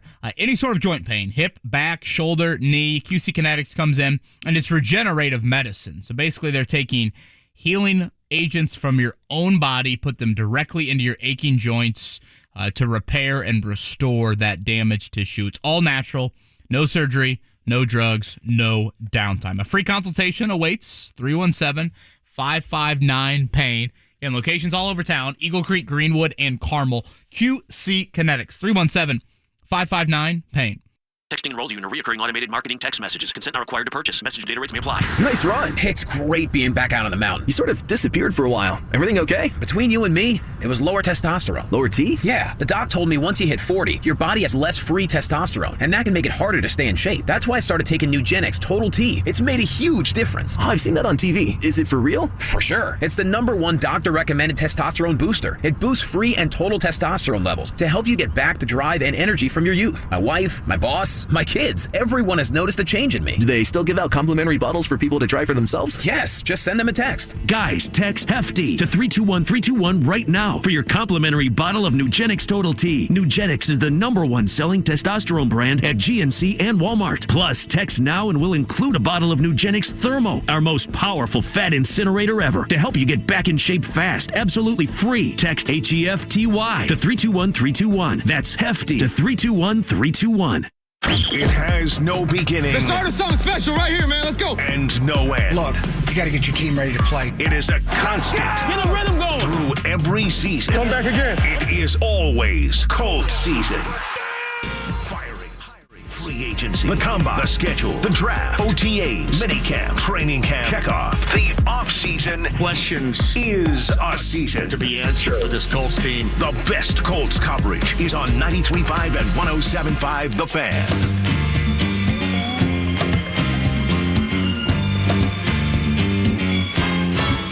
Her name was Lola. She was a showgirl. You're listening to Kevin and Query on 93.5 and 107.5 The Fan. Picturing this 52-year-old just doing the splits. People in awe in the Villages of him. I don't know he can move like that. Get a little leisure suit going on. Hey, Jake, I'm 50. I go visit my mom at her assisted living facility, and there's at least one older gal that hit on me and asked which room I'm in. I explained I'm visiting my mother. Now I can see where all the STDs come from. Okay. Google search for the Villages. We bring up the Villages for their raucous environment towards Florida Atlantic. And Dusty May's bunch coming up Saturday night, 6:09 tip. Speaking of the state of Florida, would that be Cougars? Is that in the age demographic, or is that something else? The Owls, Cougars. No easy transition here. Did you see honestly, a player, Jake, that I thought a lot of people would be back with the Colts? He's found a new home in Florida. I did not. Elaborate, please. That would be Chase McLaughlin joining the Tampa Bay Buccaneers. Good for him, though, because I thought he had a good year. Right? Agreed. I thought he did a really nice job. Again, very consistent. He has kind of bounced around, really, in his NFL career. And, you look at him replacing Adam Vinatieri in 2019, what he did then, and I would think for an outdoor stadium, I'd assume Tampa would be one of the more favorable kicking environments that you would have. So that is now the 6th Colt to move on to a different team this offseason. We're approaching the end of March. The Colts started the offseason with 16 free agents. The only really notable ones left that have not found a home, Yannick Ngakoue, who you would think is not returning to Indy, but will obviously find a home at some point. Safety Rodney McLeod, who started pretty much every game for you. I think there's a little bit of a retirement debate with him. And that's pretty much it, Jake, from a notable standpoint. Bobby Okereke, Paris Campbell to the Giants. Brandon Faison to the Raiders. Matt Pryor, offensive lineman, to the 49ers. Again, McLaughlin to the Bucs. And Byron Coward, who's kind of rotational defensive tackle, to the Chiefs. I'm really curious to see where Pryor plays this upcoming season. Like, isn't it a further indictment on the Colts if he signs somewhere else and plays anything but the left tackle, because it's like that means a team saw value in him as a blocker, but not at the position the Colts insisted he could play. Yeah, I actually thought if you brought him back here and you said, hey, man, we screwed up big time last year. We told you to change your body. We told you to move from the right side to the left side, and that was a disaster on our part. We never should have put you in that situation. I thought if they would have looked at him and said, can you be a backup interior guy for you? I could have actually seen that. Because I think he has been that in his career. Was that a bit in Philly? Was even that in Indy the year prior? So that would be, I assume, what the 49ers are thinking. It's like, hey, man, let's just get back to your natural body type. You know, he's more of an interior body. He's more of a right side of the line. He was talking last offseason about, like, not only losing weight to play tackle, but also, like, doing boxing training and boxing as a lefty to like open your hips up to that side because he's so used to playing on the right side. So, I mean, that was quite the undertaking that he had to endure. I'm not, I know I'm kind of carrying his water a little bit here, but I would assume San Francisco looks at it and says, hey, come be our 8th offensive lineman primarily in the interior. You know, one of the guys from an offensive line standpoint that I think in the moment we probably took for granted in terms of his maturity and approach. Anthony Costanzo, Kevin, everything that you just mentioned, like Anthony Costanzo from the time that he was brought in, and he was kind of a doughy, goofy kid, I thought, coming out of Boston College. I mean, obviously, already a great player in college, but I don't know that I've ever seen a player more dedicate himself to understanding the science of what he needed to do. And I think you make a really interesting point about, like, at left tackle, figuring out the way that the movement of your hips, the contortion of your body, the geometry of the way that your weight balances. I mean, all of those things. Costanzo, like, literally studied the physics of being an offensive lineman. That's a great point. Science is the perfect word to use for him. Yes, and like he would sit and talk for, and I know because I did radio shows with him, where he would sit and talk at length about studying the movement, the placement of his feet, everything. It was so much more than just the physical strength, and then the other thing he did, we talked earlier in the show about Lamar Jackson and some teams saying that they had concerns about Lamar Jackson's nutrition. Anthony Costanzo took, I think it was 2 years in a row, where he went to Florida and just lived at the IMG Academy and was like, okay, and he hired a chef and the whole deal and completely transformed himself. I mean, it was impressive. Which is saying something because his parents own an Italian restaurant. Right. And that also goes to show how, because he was obviously a very good left tackle and he came in a good one. And he left a very good one, but was extremely reliable. But I mean, the hours upon hours upon hours that went into that in all aspects and commitment of a lifestyle commitment. I can see also why he just got to a point, same with Tarek Glenn, where he's like, I'm good. Yeah, it's fitting that you bring him up. I just wrote something on our website about Bernhard Raimann and going to be the left tackle this season. The Colts are banking on, I thought he ended his rookie season on a pretty decent note, certainly better than how he started. And they're hoping for a little bit more just kind of growth with him, a little bit more physical development. He came over the States as a teenager, not a ton of American football background. Again, was a tight end initially in college before switching to left tackle. Obviously, quarterback has dominated the news cycle for the Colts here this offseason. Head coaching search dominated it. It would do wonders for this franchise if Bernhard Raimann could lock up that left tackle spot. I mean, wonders. Yeah. Because but it felt like he started to trend that direction, doesn't it? And I'm okay with the Colts banking on that. You've kind of backed yourself into a corner of when you didn't address left tackle late in the Costanzo years, immediately right after his retirement, and trying to kind of pass that torch a little bit more seamlessly at that spot. At some point, you're going to have to take a bit of a risk, and that's Raimann. And the fact that, he's a third-round pick, again, there's development needed. out of college from him. But if you get that right, you cross off such a pivotal need at such an important position, and now you can focus your attention more so to quarterback and more so to wide receiver and edge rusher and cornerback and some of those other areas on your roster. Again, we mentioned just a few minutes ago, 6 Colts that have signed elsewhere in free agency. The 4 that they've brought back, that would be Tyquan Lewis, E.J. Speed, Ashton Doolin, and Tony Brown.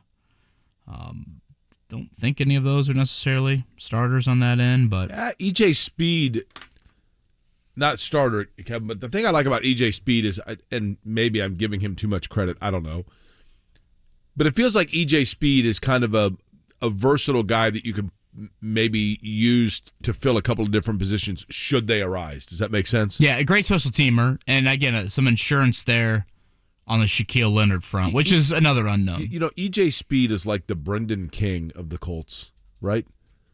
Like, yeah.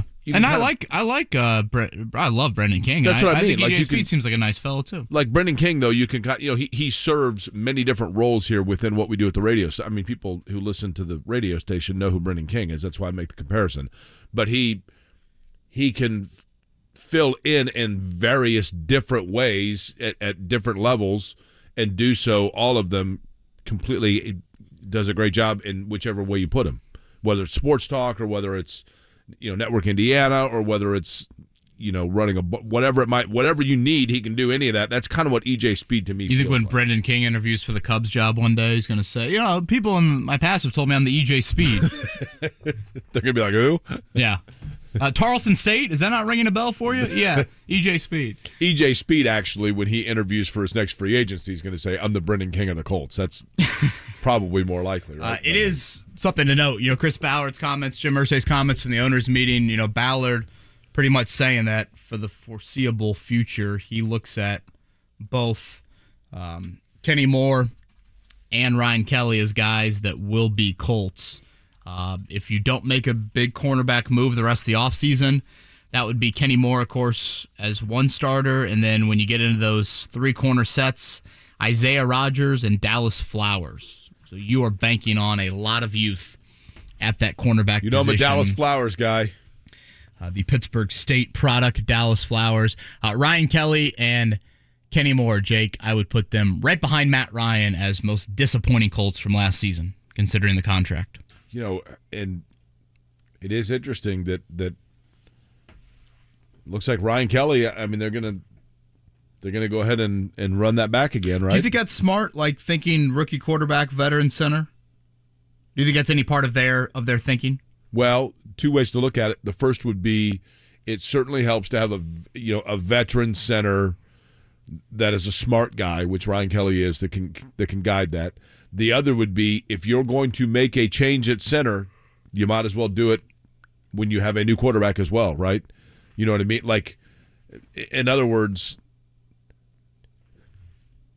does that make sense what I'm saying? Like, if you're going to go ahead and get a rookie quarterback, you might as well get a center with him that's going to be there for 5 years. So if you're going to make that change, you might as well do it now, as opposed to have him getting used to working with Ryan Kelly, and then in 2 years Ryan Kelly retires or whatever. Yeah, I can kind of look at it in both ways. Nijel Pack joins us in 10 minutes here. Kevin and Corey. Your neighbor Mark loves spring in Indy, but he hates to paint. So he called Rhino Shield. It's a 2-story home built in 1992. Around 2001, looking at needing to paint, I heard a radio ad, with Rhino Shield, you won't have to paint again for another 25 years. That's because Rhino Shield's not paint, it's better. They're very professional. We had everything done. Everything that would typically be painted on a house was done, and it was very fast. All right, Indy, get the 25-year guaranteed protection of Rhino Shield right now for 15% off the regular price. It was done in 2001 and still going strong. From what I've seen on our home, they can easily offer a 25-year guarantee and not worry about it. Here's owner Shane Smith. This offer is limited, so call me at 888-RHINO-41. That's 888-RHINO-41. Don't paint. Don't vinyl. Go Rhino. Don't paint. Don't vinyl. Go Rhino Shield. Never paint your house again. Rhino Shield. We buy any car. We buy any car. Did you know trading in your car at a dealer could cost you money? A recent study found consumers who trade in their car pay an average of $990 more. So don't trade in. Sell it to We Buy Any Car. Learn more and get your free online valuation now at WeBuyAnyCar.com. Find out how much your car's worth at We Buy Any Car. Dream homes come in all shapes and sizes. And at TCU, we believe borrowing options should too. There's no one-size-fits-all mortgage. Let our knowledgeable team pair you with your perfect loan solution while you pick the perfect pairing of paint colors for your new place. Plus, save up to $1,000 on closing costs, which means more money for the fun stuff. Together, let's make it yours. Welcome home with TCU. NMLS number 686706, federally insured by NCUA. Equal housing opportunity. All loans subject to credit approval and membership requirements. Offer details at tcunet.com/welcome home. Wendy's $3 breakfast deal is a bacon or sausage egg croissant plus small seasoned potatoes for $3. It's the breakfast that don't miss. So if you did miss Wendy's breakfast, don't imagine. Fresh cracked eggs, sizzling sausage, crispy bacon, and block out those hot, buttery, flaky croissants. Croissants don't really make a sound, but if they did, for a breakfast that don't miss, Wendy's is that breakfast. Choose wisely. Choose Wendy's $3 breakfast deal. Limited time only at participating U.S. Wendy's. Select a request $3 breakfast deal to obtain discount. Not valid for a la carte or combo orders. Get in zone, AutoZone. Welcome to AutoZone. What are you working on today? Thinking about gas mileage. You know, changing your oil with a full synthetic oil like Valvoline Advanced can help your engine get more miles. Right now, you can get 5 quarts with an STP Extended Life Oil Filter for only $37.99. Get started on your next job today with the parts you need when you need them at AutoZone or AutoZone.com. Get in zone, AutoZone. Restrictions apply. Finally, baseball is back. Swing into the season with tickets to the action. Plus, with basketball and hockey heating up, now is a great time to experience a game. Vivid Seats is proud to be the official ticketing partner of ESPN. From on the glass to in the stands, Vivid Seats has great ticket prices to all the games. Every crack of the bat, every dribble down the court. Catch it all with Vivid Seats. Download the app or visit vividseats.com today. Vivid Seats. Experience it live. The Indiana Pacers are electrifying the basketball world this season. Mathurin drills a three. From tip-off through the final buzzer, there is no denying the energy inside Gainbridge Fieldhouse. Yes, that is basketball. Make your impact felt and get ramped up the next time the blue and gold are in action. Your Pacers battle the Bucks in a Wednesday night showdown at the Fieldhouse. Tickets at Pacers.com. Pacers-Bucks, Wednesday at 7.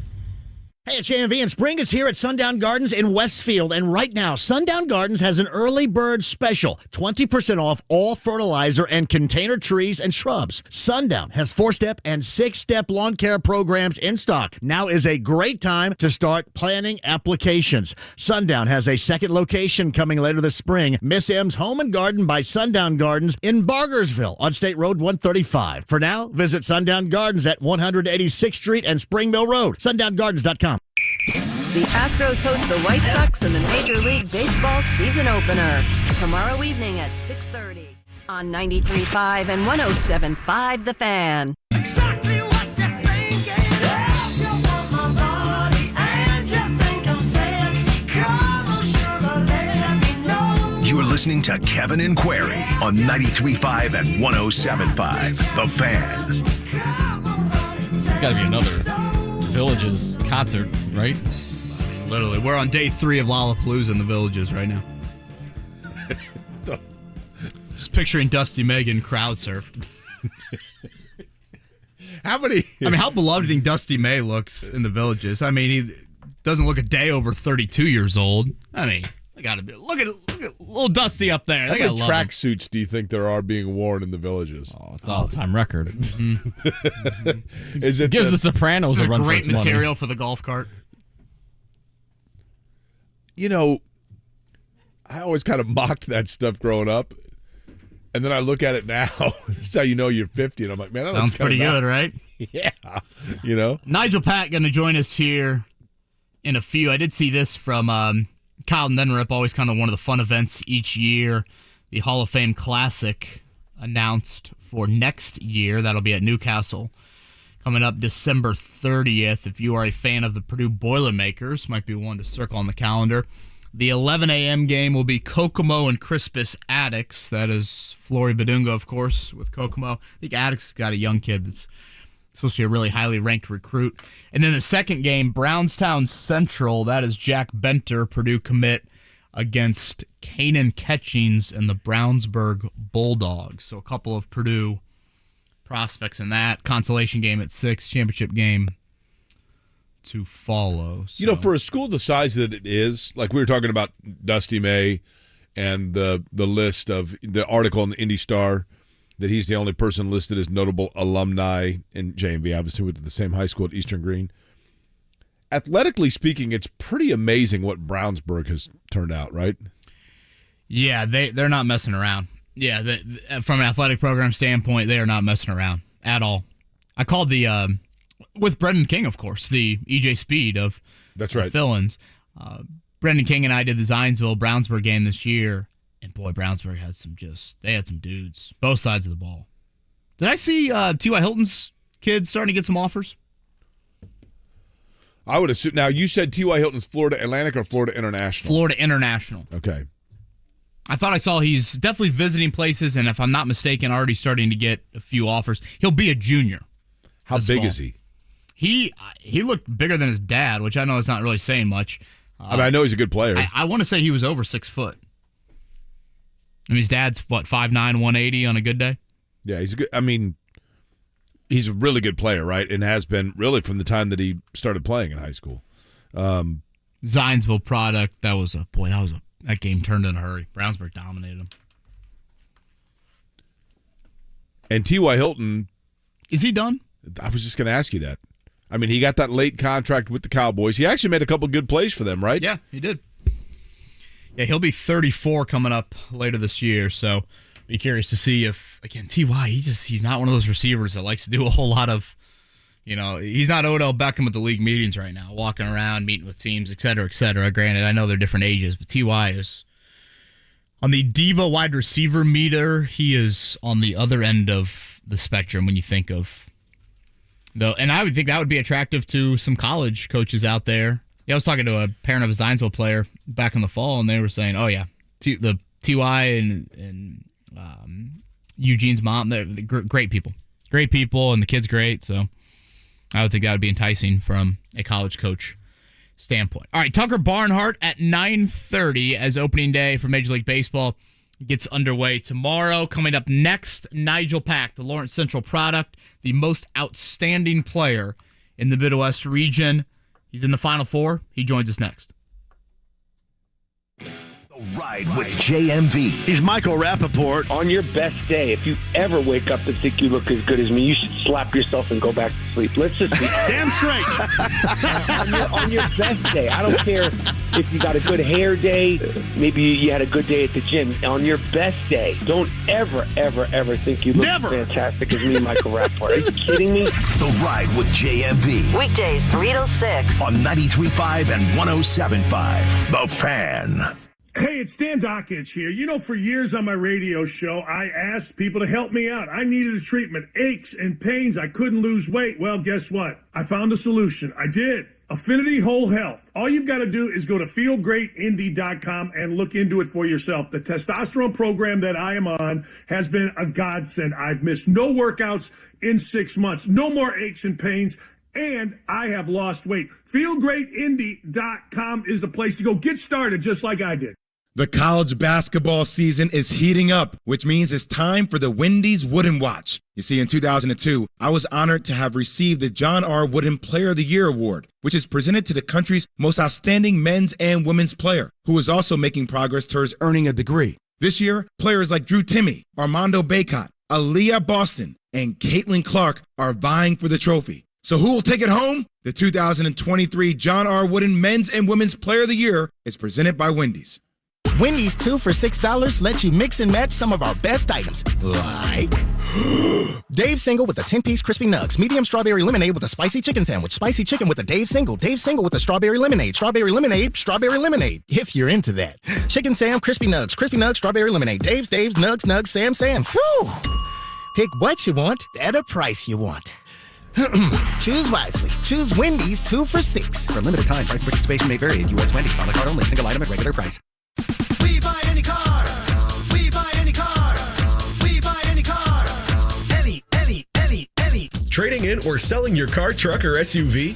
WeBuyAnyCar.com takes the hassle out of selling in 3 easy steps. 1. Get a free online valuation. 2. Drive to your local car buying center. And 3. Walk out with a check in about an hour. So don't wait. Get your free online valuation now at WeBuyAnyCar.com. Find out how much your car's worth at We Buy Any Car.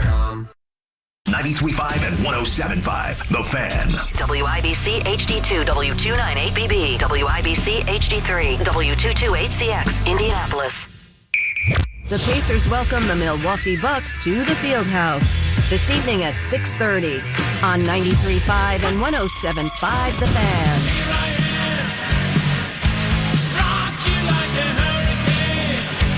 It's Kevin and Query on 93.5 and 107.5. The Fan.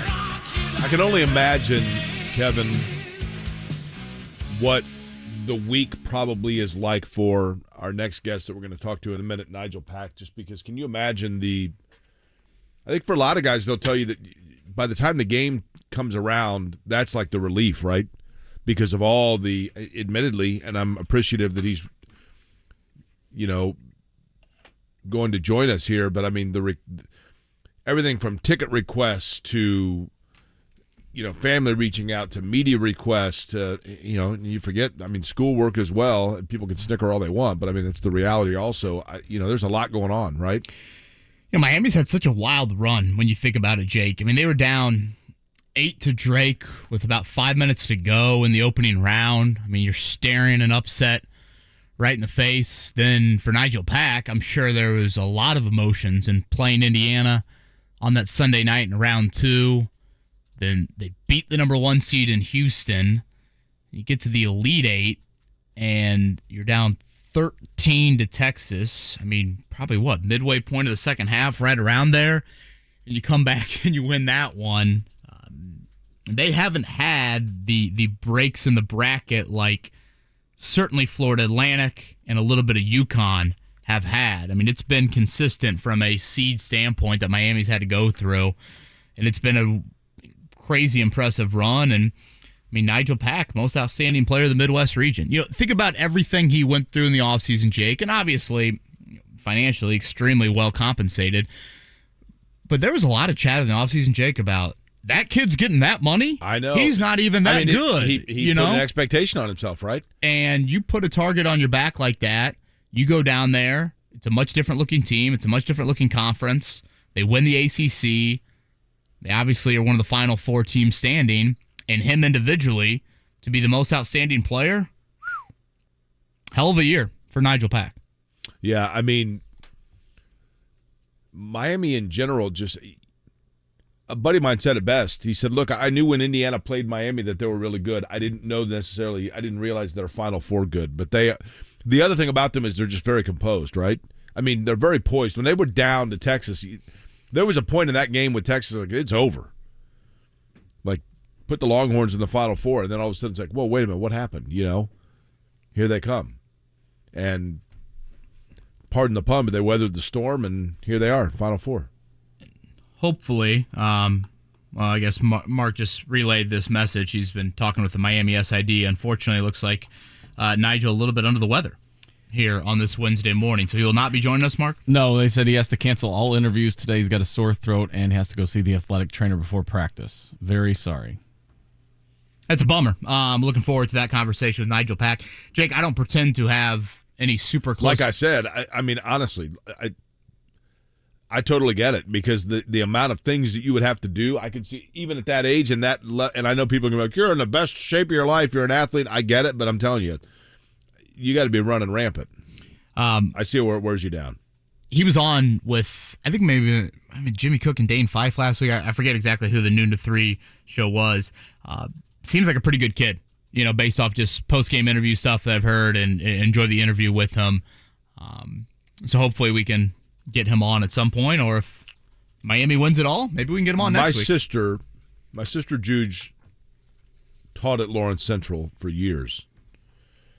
And she just retired from Lawrence Central. Former Lawrence Township Teacher of the Year, by the way. She said this about Nijel Pack. Thank you. She said, phenomenal kid. Stellar student, stellar character. Beloved by all peers and faculty. A goal setter and goal attained. Another example of Lawrence Central athletic excellence under Gooden. Let's go Bears. Fight. Now, Gooden is the basketball coach, correct? Yeah, and I just retired. Did I see that right? Is Or that resigned, right? maybe? That was, they don't have it anymore, but that was the hardest gym to play in. Did you ever play in the old LC, like mini Astrodome gym? No, but I vividly remember seeing it. I mean, it was so hard to shoot in, but they've gone some serious renovations. He would not have. I was trying to figure this out. Would Nijel Pack? He would have missed Kyle Guy by 1 year, right? Well, I think he was on the Jake LaRavia, correct, Davis brother teams. That was, and again, Jake, that was COVID. That was the COVID year. And boy, I'm trying to think of it, and not to go down this path, but was LC hosting kind of one of those big events that they look back on, end up being kind of super spreader for sure. and several. I went to the game there. Was it at LC? Lawrence Central was the sectional host. I went to go watch because my buddy Torian was playing for Tech in that sectional. They played maybe 2 nights of games, and then, obviously COVID shut the world down. I mean, Rudy Gobert tested positive, and we know what happened there. But that was the sectional. I hate to bring up a negative here, Kevin, but the hospitality room at Lawrence Central, there were 2 from Warren, Paul Logan, the beloved athletic director at North Central. Mm-hmm. 1, not assistant, but kind of a booster or an administrator of some sort from Lawrence North. And I think maybe 1 or 2 people from Lawrence Central that all ended up testing positive for COVID shortly thereafter. Maybe it's cool. I mean, I think now, who knows? 2 years later, you can look back and you can go, they could have gotten out at Meyer. Who knows, right? Or just out and about in the general public is what I'm saying.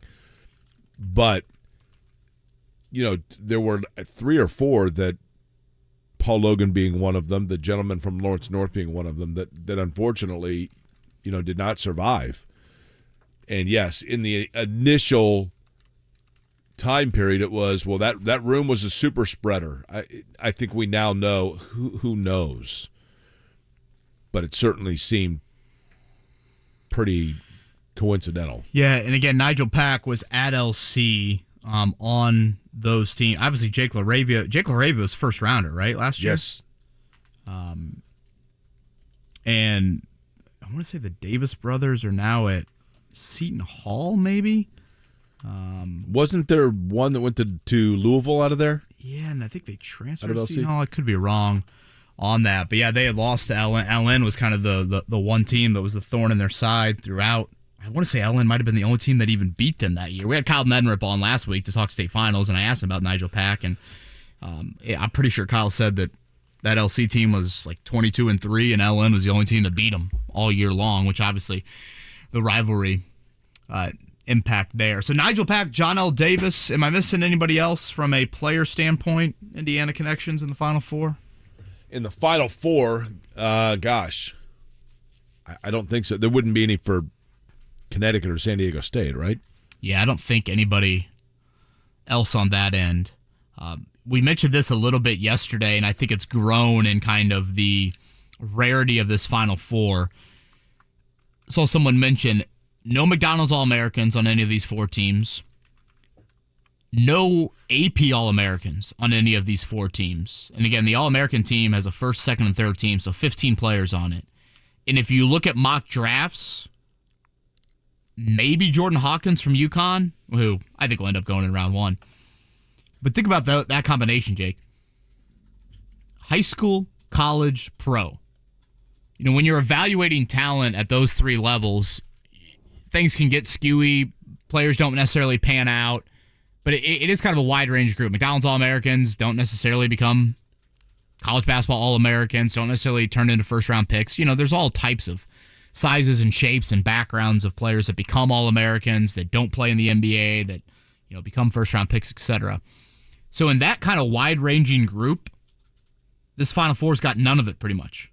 None of the high school hype, none of the great college player, and no one that's really projected to be a first-round pick outside of Hawkins. It's such a unique Final Four when you put it, I think, in those terms. Let me read you Connecticut's roster.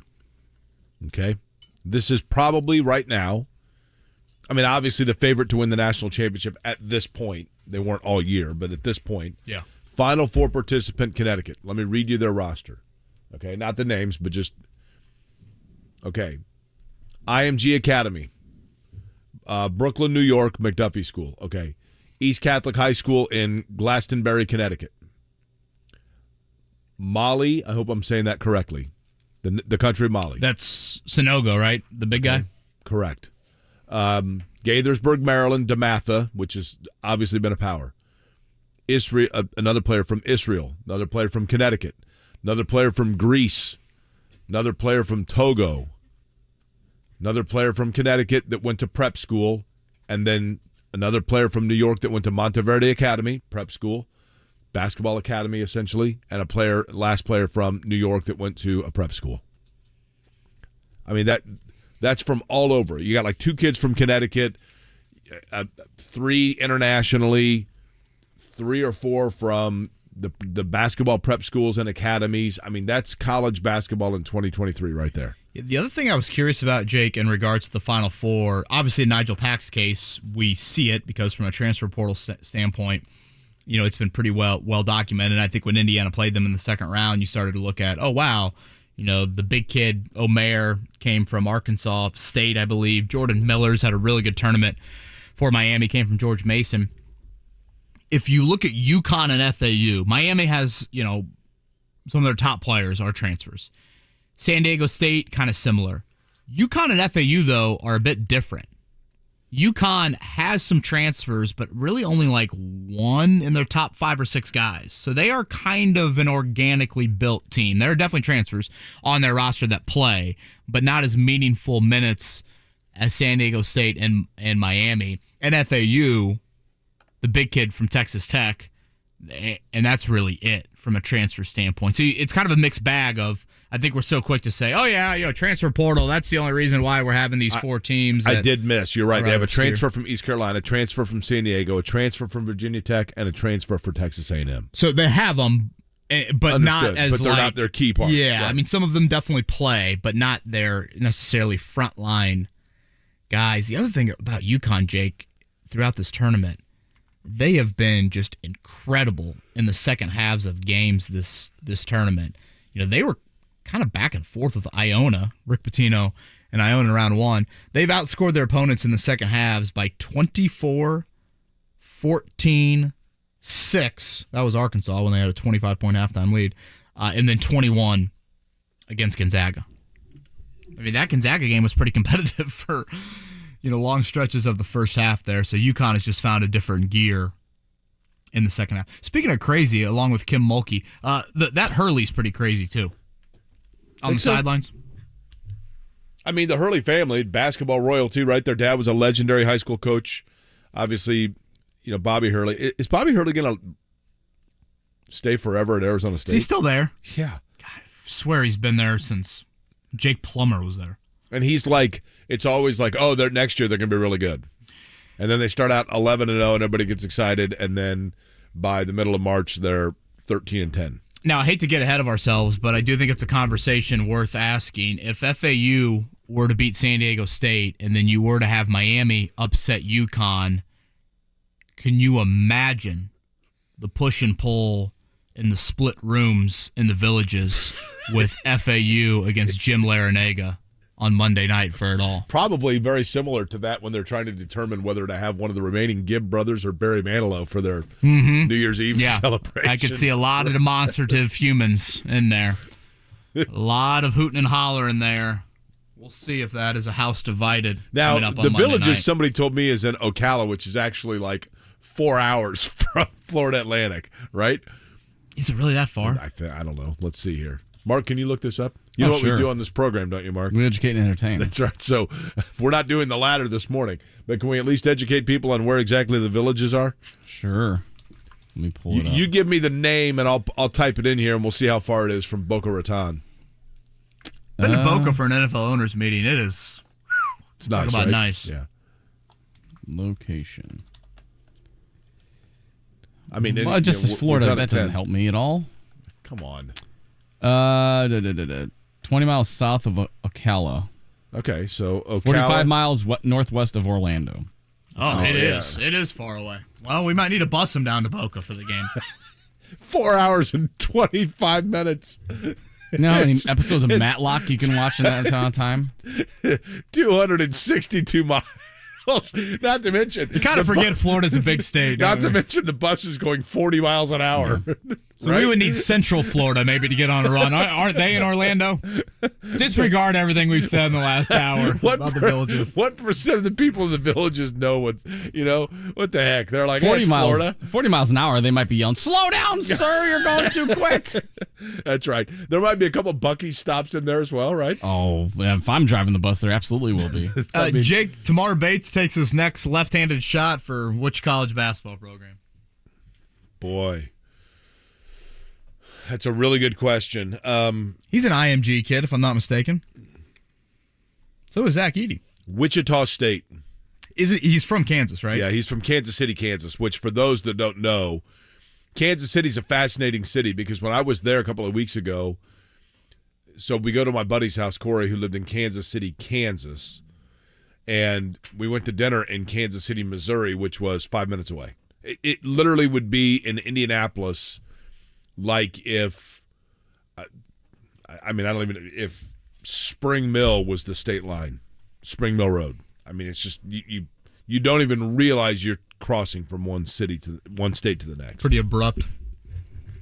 So yeah, he's from Kansas City, Kansas. But in today's day, who knows? He could go to Kansas. Are you sure Bill Self has resorted to that? He struggled. Yeah, he struggled big time. I thought he struggled shot selection and struggled making those shots as well. If you look at kind of mapping out things for Indiana right now, 2 guys in the portal, I assume that will grow. I would guess maybe another one in the mix there. Logan Duncombe and Tamar Bates. So they've got multiple scholarships to offer. Of course, they're losing, a good amount. I would think you need a starting guard next to Xavier Johnson and Trey Galloway.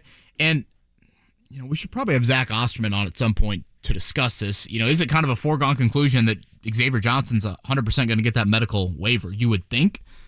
If you're Indiana, you would have looked into that before, kind of, electing to go down that path with him. But you're going to need a starting guard with Galloway and Xavier Johnson. Could that be CJ Gunn? Is that definitely going to be a transfer portal guy? You obviously need a guard off the bench because, as much as Tamar Bates struggled, he was your first and your only guard. You were bringing off the bench as the year moved along. We talked about kind of a shooter to replace Miller Kopp. Certainly in the front court, minutes will go to Malik Renew. Some minutes will go to Caleb Banks and Jordan Geronimo if he stays.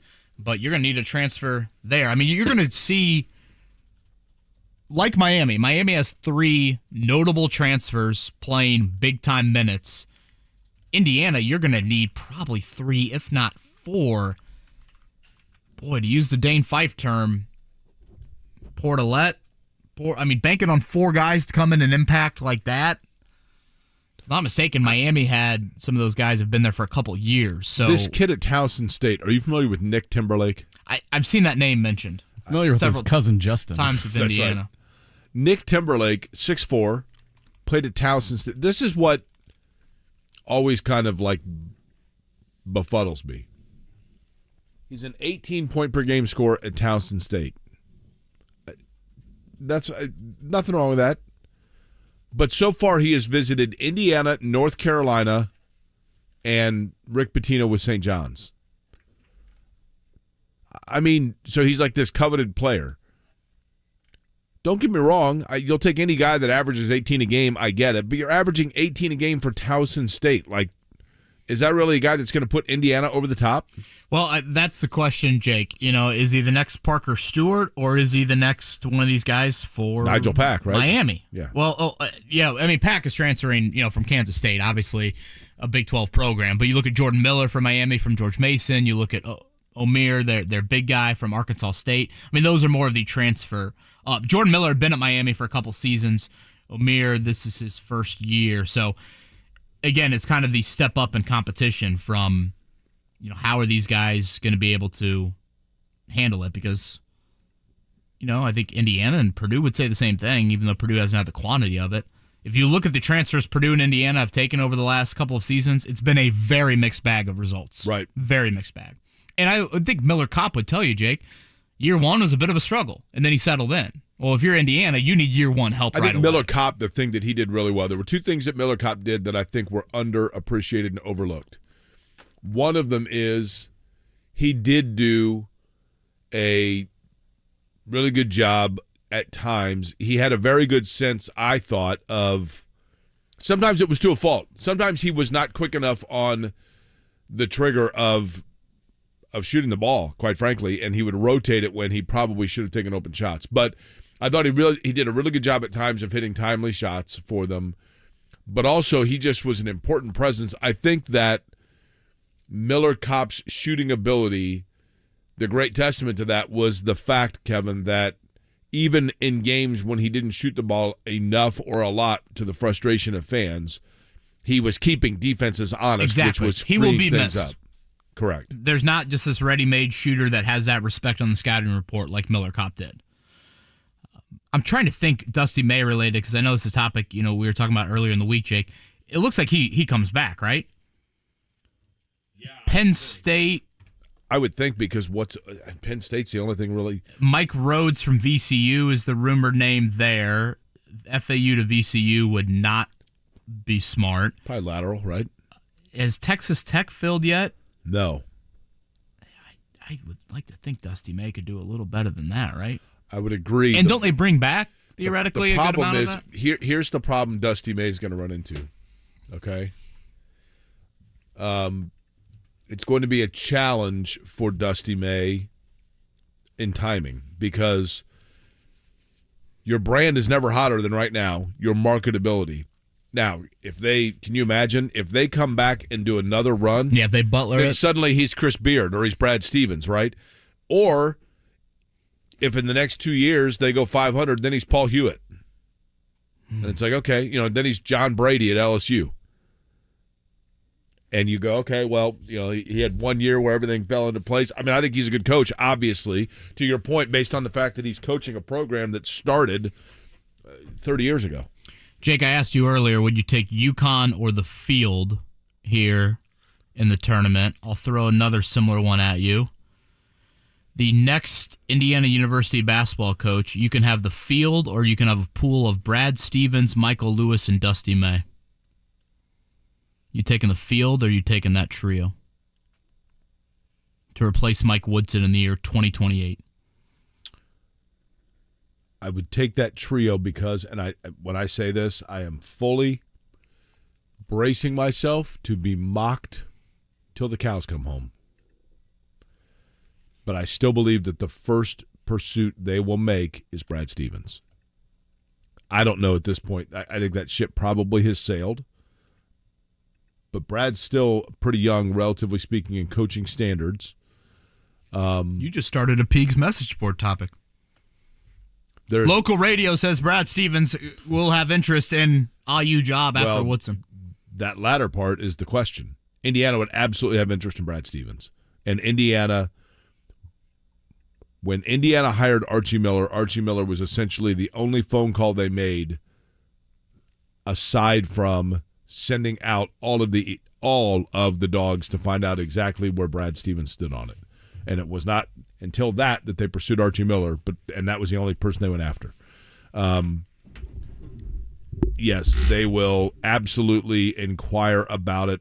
I just feel like if you're Brad Stevens at this point, would you go back to coaching college? I mean, you're the president of the most prestigious franchise in the NBA. I think Dusty May and Michael Lewis would also offer some realistic nature too. I would agree that those two then probably are right there. I think here's the thing. I think Stevens is the only name that would be in the mix that would prohibit you from making any calls elsewhere.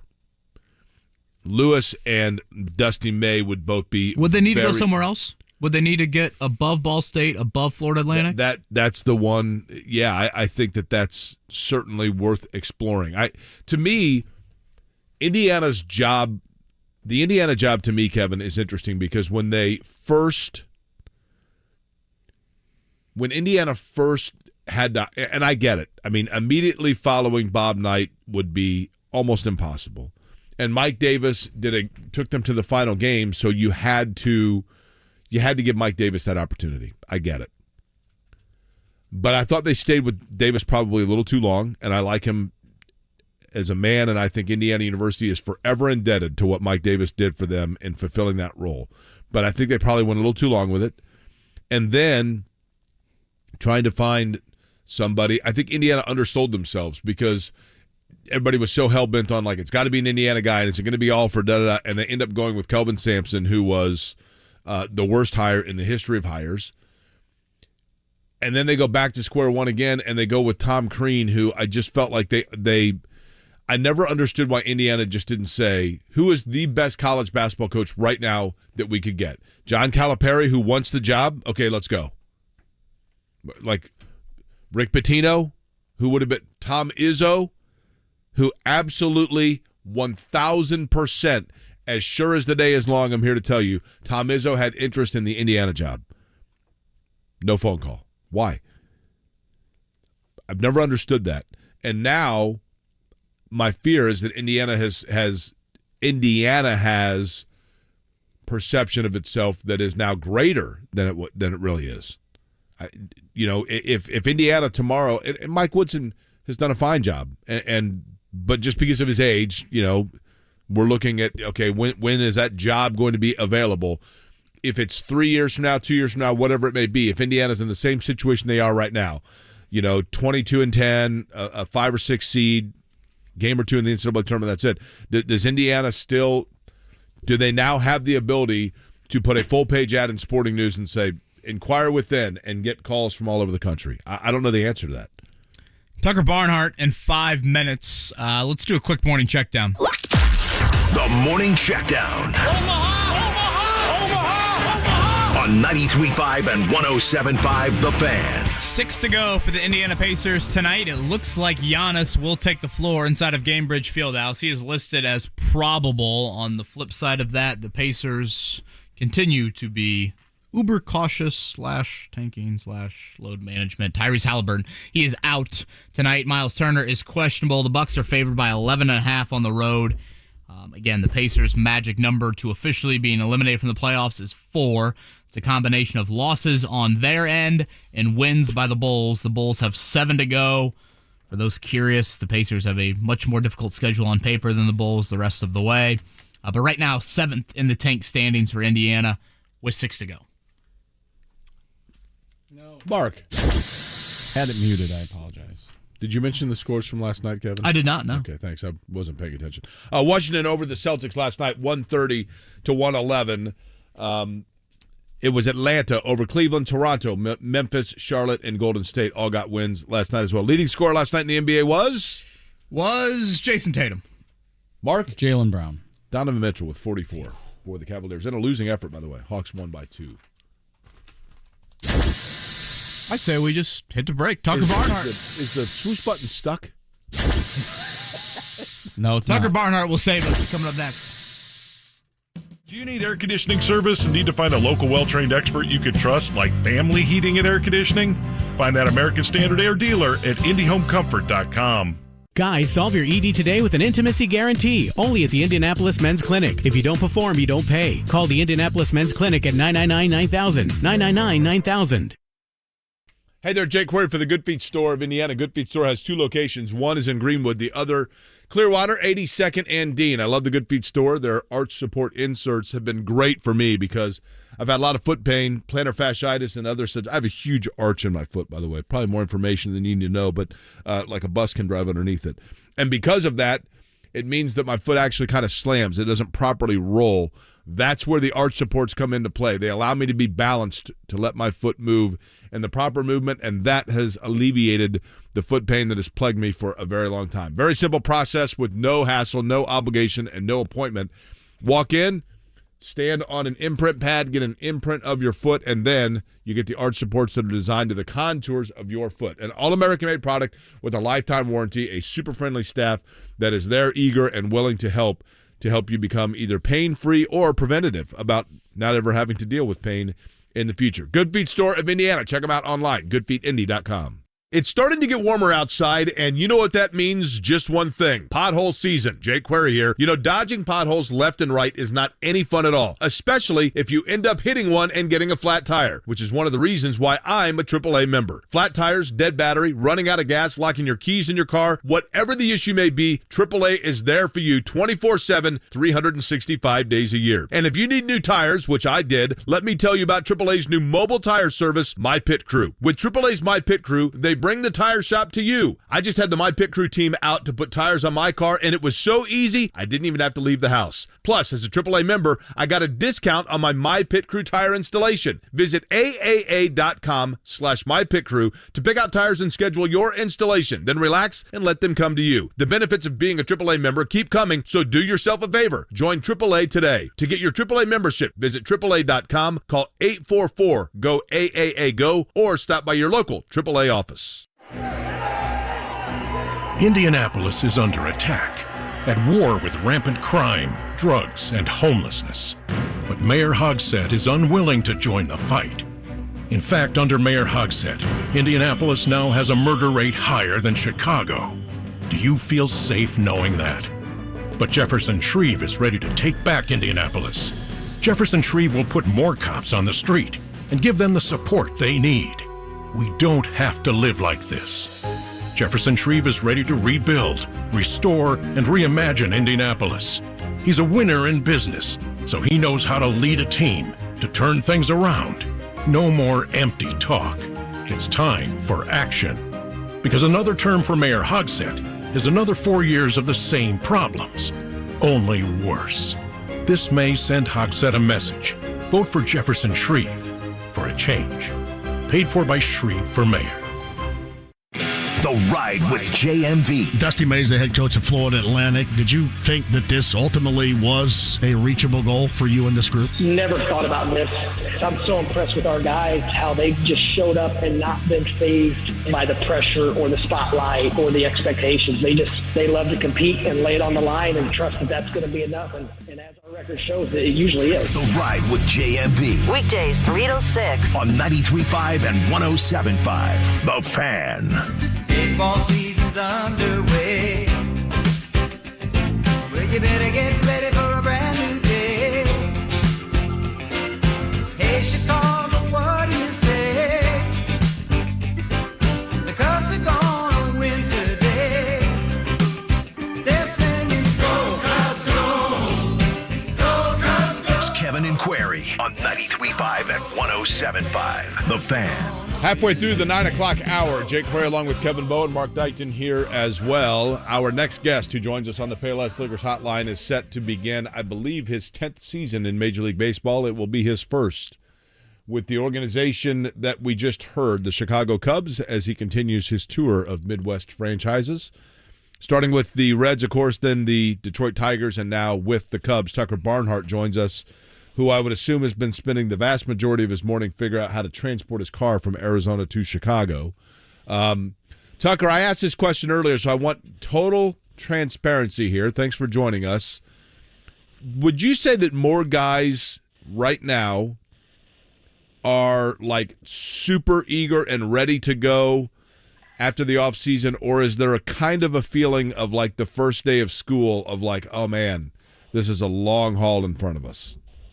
Yeah, well, thanks for having me, guys. I appreciate it as always. But I would say the first day of school feeling is more the first day of spring training. Everybody's super excited now for opening day and eager to get going versus when spring training starts, you know, not necessarily that the season's long, which obviously it is, but spring training is extremely long. And begins feeling like Groundhog Day, I would say about halfway through. So getting through spring training is one of the harder points of the year. But once the season gets ready to go, everybody's eager and ready to get rolling.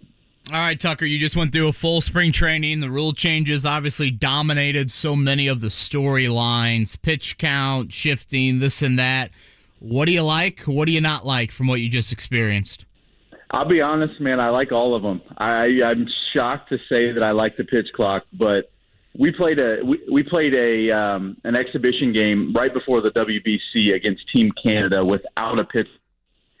And we played what felt like a marathon game, and it was only 3 hours long. So we were averaging like 220 game times in spring training, and it was awesome. The game flows really fast.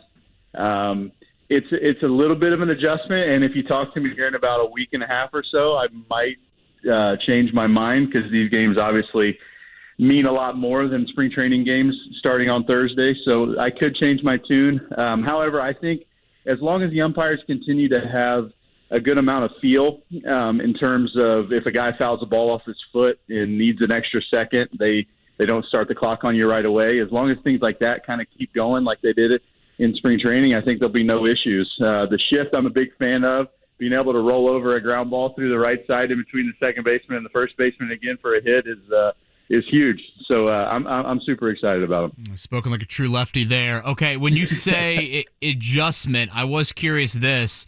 I mean, it's quicker in between pitches. Isn't that going to be more taxing on you in terms of, how often and how quickly you're back into that crouch? Yeah, it was a little bit there early on. I joked with our strength and conditioning guys that I didn't know I needed to run more basketball suicides during the off season to get ready to play. I thought I needed to be in baseball shape, not basketball shape. But I think we all got used to it. We all got used to how to pace or what our tempo kind of is, no matter what position you're playing, whether you're hitting, whether you're on defense. And what we found was that a lot of guys were just going too fast. We had a lot of moments where there was still a considerable amount of time left on the clock, whether it be a pitcher throwing to me or whether it be me in the batter's box. So I would rather feel sped up in spring training and be able to kind of slow myself down versus get to opening day and have to speed myself up, because that's a slippery slope if you're having to do that. Where exactly is the clock itself? So the pitcher is looking at it. Is there more than one? Yeah, I believe there's either one or two behind me, so behind home plate. But is there one within your vision? Correct. There's one. I think there's two. I think like in left center and right center. So that I can see. Does that add then the catcher? To me, Tucker Barnhart's our guest. The catching position, as we've talked about with you before, Tucker, to me is a fascinating one because you're kind of like the center on an NFL team. You have, I think, more responsibilities than people realize. Is this a new responsibility for you as a catcher? In other words, is the primary responsibility of knowing the clock the catchers, the pitchers, or is it 50-50? I think I would say that it's probably 50-50. Maybe I would lean a little bit more toward the pitcher than the catcher, but it's pretty much split down the middle. I think there are certain nuances to it that kind of make it more than just a pitch clock. For example, if in the past, if we couldn't get on the same page in terms of which pitch we wanted to throw, I could just call time and the guy would step off the mound and we would get back on there and figure out what we wanted to throw and go. Now, if there's no one on base, I won't be awarded time in a situation like that. So if the clock is running close to the end and I try to call time, the umpire won't give me time. It'll be considered a ball once the clock runs out. So with a guy on base, the guy can step off and reset the clock. So there's some nuance there that we have to know, that the pitcher and the catcher both have to know. So being on the same page is imperative. Will you have a signal essentially if you realize, oh gosh, he doesn't realize the clock's about to run down here and we're in trouble, will you have a signal to him like, we got to go here, throw? You know what I mean? Yeah. We've talked about a couple different ways to approach it. Whether it's each guy has like a default pitch in a way that they throw for that hitter or for that series or that season, I guess. That if the clock ends up coming down to the end and it's 3-2 on the hitter and the next ball is ball 4, obviously, that we're throwing a certain pitch. So we've talked about that. The one layer is that I can make a mound visit. So if I call time and run out to the mound real quick, that's not considered a ball, so we could do that. But obviously those trips to the mound are there's only a certain number that I can make. So it's going to be important that we're on the same page more times than not, and go from there. It's interesting. Tucker Barnhart, year 10 on the horizon. The Brownsburg native is with us here on the Payless Liquors hotline. The Cubs will get underway tomorrow for opening day. Obviously, along with the rule changes, Tucker, the World Baseball Classic, I think, dominated a lot of conversation outside of the NCAA tournament here over the past few weeks, and I thought it was great, from just a headline standpoint. What did you make of the tournament? Do you like the fact that it is played during the time of year that it is played? And I guess how much interest did you guys have in watching it? Yeah, I mean, I first and foremost, I loved it. I think it's great. I think it adds a level of kind of like the Olympics, obviously, but right in the beginning of baseball season, and it adds kind of an excitement to our season kind of starting up and getting going. I'm kind of up in the air on when it's played. I think there are more guys maybe that would play if it ended up being like the way they run the Pro Bowl in football, where they play it right before the World Series. But I just don't know, or right after the World Series. I just don't know how that would work in terms of a timeline. But I thought it was great. There's a lot out there about injuries and all of that stuff, and I've seen guys get hurt for years in spring training, and we're talking about games that don't matter. So I think that the injury narrative is kind of a little bogus. But I think the tournament overall is great. I think it adds an excitement to our game and just kind of kicks everything off heading into opening day with some excitement. Everybody's excited right now, right? I mean, it is great. It's the sign that summer's around the corner. Hell, the Reds think they can win 50 games. There's nothing like, I'm telling you, Kevin, 75. There's nothing like the summertime of Major League Baseball. But at the same time, it's a long year, Tucker. That's the reality. What's the most mentally trying aspect of being a big league ball player? I would have to say that the years where you're on teams that aren't going to win, I really, and that going in, and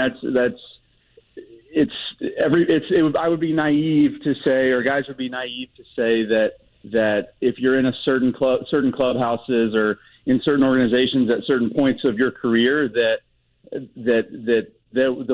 winning isn't necessarily the biggest key. It's more about development, and it's more about figuring out who are big leaguers and who aren't big leaguers.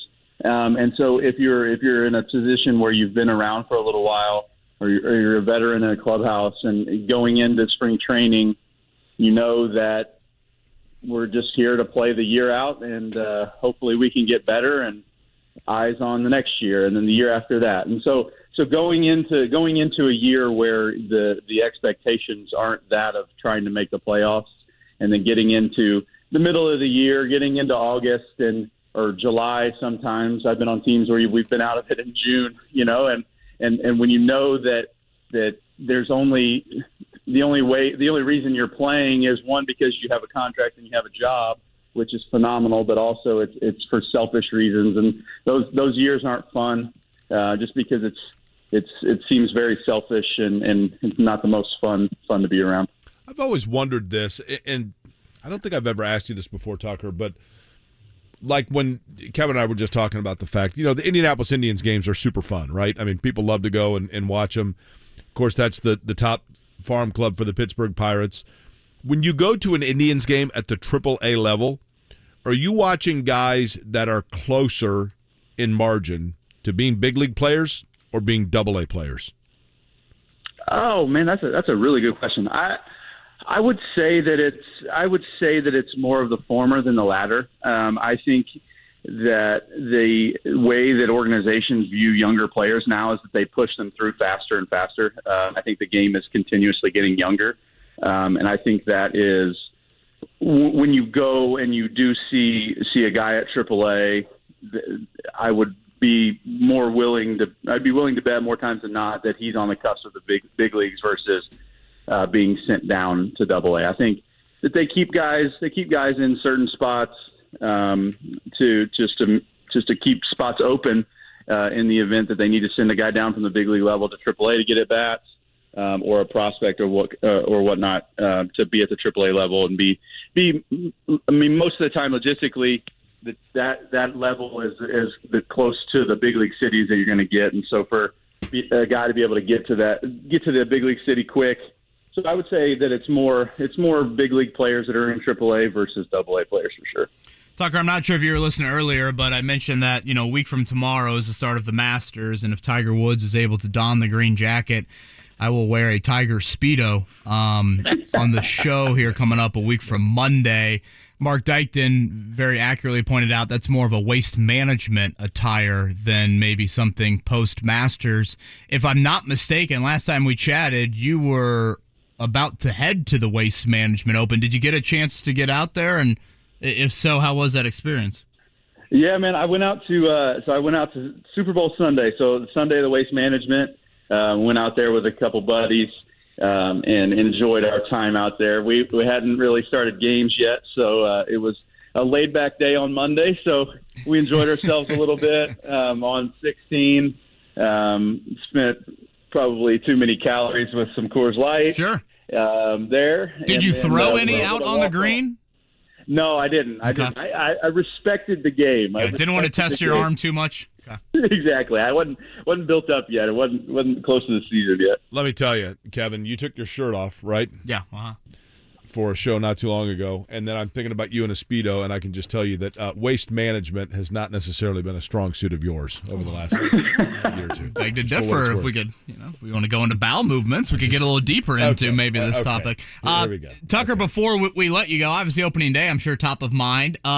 Is Lamar Jackson on your favorite football team top of mind at all for you? Oh man, I wouldn't hate it. I wouldn't hate it. I want him to go one or two ways. I personally, I'm an Anthony Richardson guy. I think you shoot for the moon, potentially there, or you go after Lamar Jackson. It'll be interesting to see. I hope where there's smoke, there's fire with that one. Personally, I'm a fan of his, and I enjoy watching him play. So I would not hate to see him wearing number 8 for the Colts. What is the one aspect of Tucker Barnhart's game as a baseball player that heading into year 10 has been most elusive for you to corral and that you most want to find consistency in as a Cub?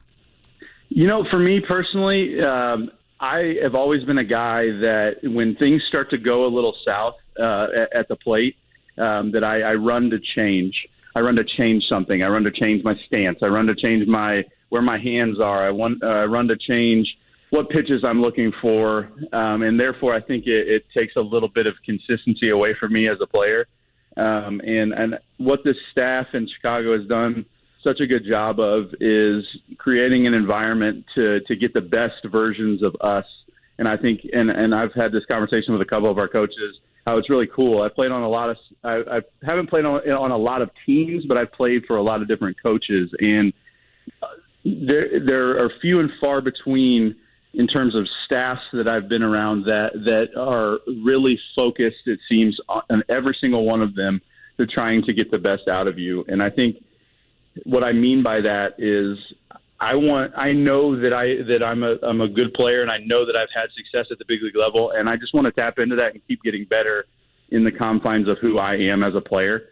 And I'm really looking forward to that here in Chicago because, like I said, the environment is really conducive for me to be able to do that. What percent of great hitters, Tucker, in Major League Baseball are great hitters because they can view and see the seam of the ball and know the pitch that's coming versus they simply have the ability to predict on law of averages and situation what pitch is coming? I would say that the God-given ability of the majority of guys is what kind of carries them more than other things. I think that you can get to a place where you can predict certain pitches and when they're coming.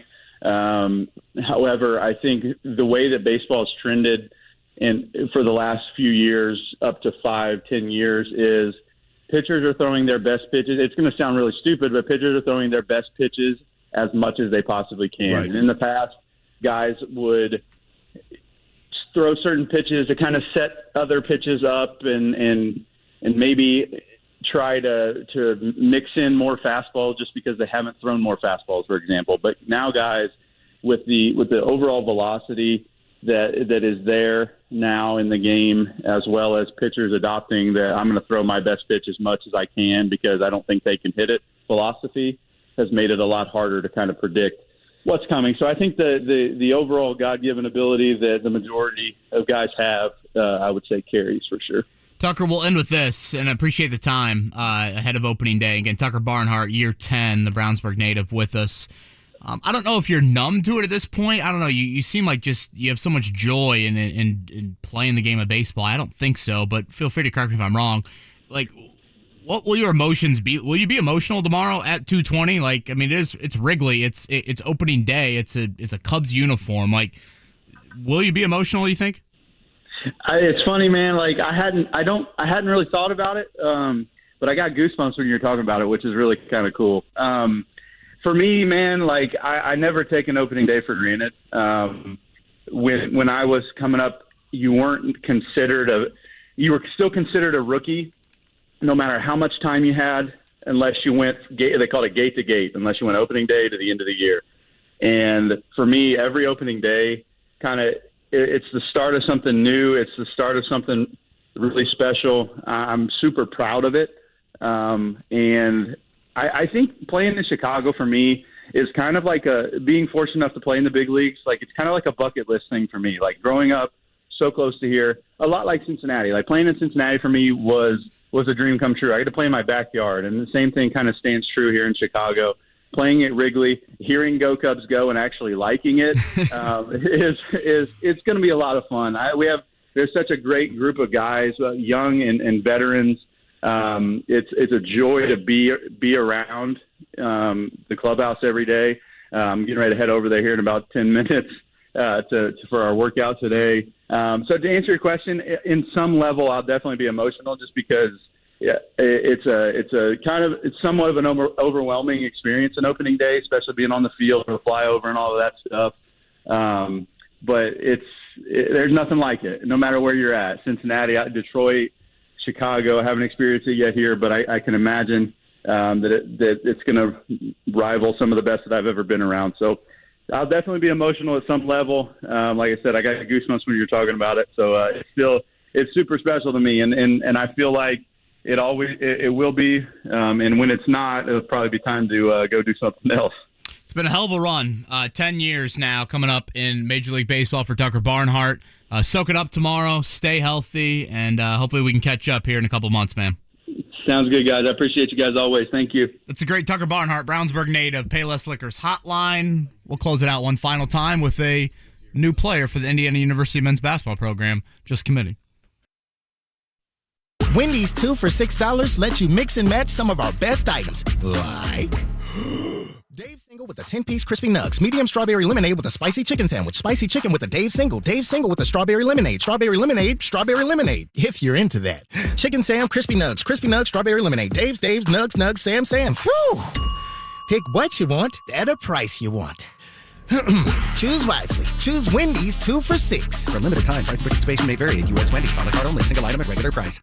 Discover credit cards automatically double all the cash back you earn at the end of your first year. Which means... Wait, hold up. Question for the audio engineer. Go ahead. Did I read that right? Discover automatically doubles all your cash back? Yeah, that's what the script says. So if I get a Discover card right now, I can earn twice the cash back. Apparently.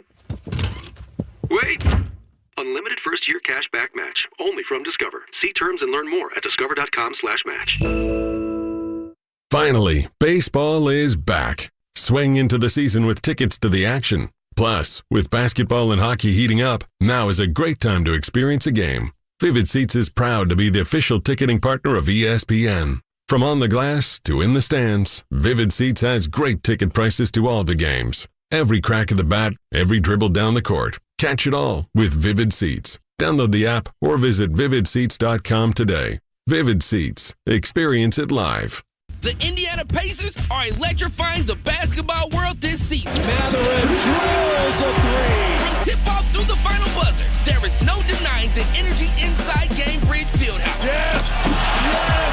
That is basketball. Make your impact felt and get ramped up the next time the blue and gold are in action. Your Pacers battle the Bucks in a Wednesday night showdown at the Fieldhouse. Tickets at Pacers.com. Pacers-Bucks, Wednesday at 7. Today on Hey Culligan's Smart Home, Smarter Water Softener. Here's Kevin. Hey, Culligan, can a smart water softener lift those heavy salt bags for me? Kevin, it can. Wait, it can? Yep, the smart high-efficiency water softener from Culligan can alert your dealer when the salt needs to be replaced, and they'll do it for you, so your water stays soft and you stay away from lifting the bags. I mean, I could lift them if I wanted. No judgment here, Kevin. We're happy to do it, and we're already on the way. Let us help you out with a free in-home water test with the local Culligan water expert at Culligan.com. JMV here for Get 'em Associates. 2023 is going to be that year for that custom remodel. So you stayed in your home during the housing boom or bought that home knowing you wanted to make that one change. Jason Get 'em and his team will provide a consultation about your custom remodel, interior and exterior, kitchens and baths, screen porches, and more. That's Get 'em Associates. 35 years of experience serving Central Indiana. Check their Google reviews and find them online. That's getem.com, GETTUM.com. Tell them JMV sent you. Nobody cares for you like family. Family heating and air. We set out to be the very best of the best, and the past couple years we've actually achieved that. For all of the state of Indiana, we've been awarded the Dealer of the Year award twice now. Unlike other brands, that only gets handed to one dealer every year, and we're very proud to have won that twice. Put the best to work for you at FamilyHVAC.net. Family Heating and Air is your trusted local independent American Standard heating and air conditioning dealer. Hey, it's Dan Dockich here. You know, for years on my radio show, I asked people to help me out. I needed a treatment, aches and pains. I couldn't lose weight. Well, guess what? I found a solution. I did. Affinity Whole Health. All you've got to do is go to feelgreatindy.com and look into it for yourself. The testosterone program that I am on has been a godsend. I've missed no workouts in 6 months. No more aches and pains.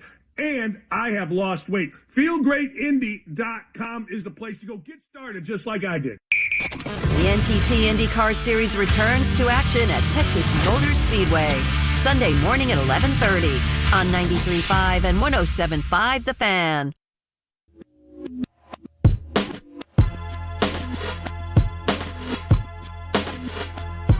You're listening to Kevin and Query on 93.5 and 107.5 The Fan.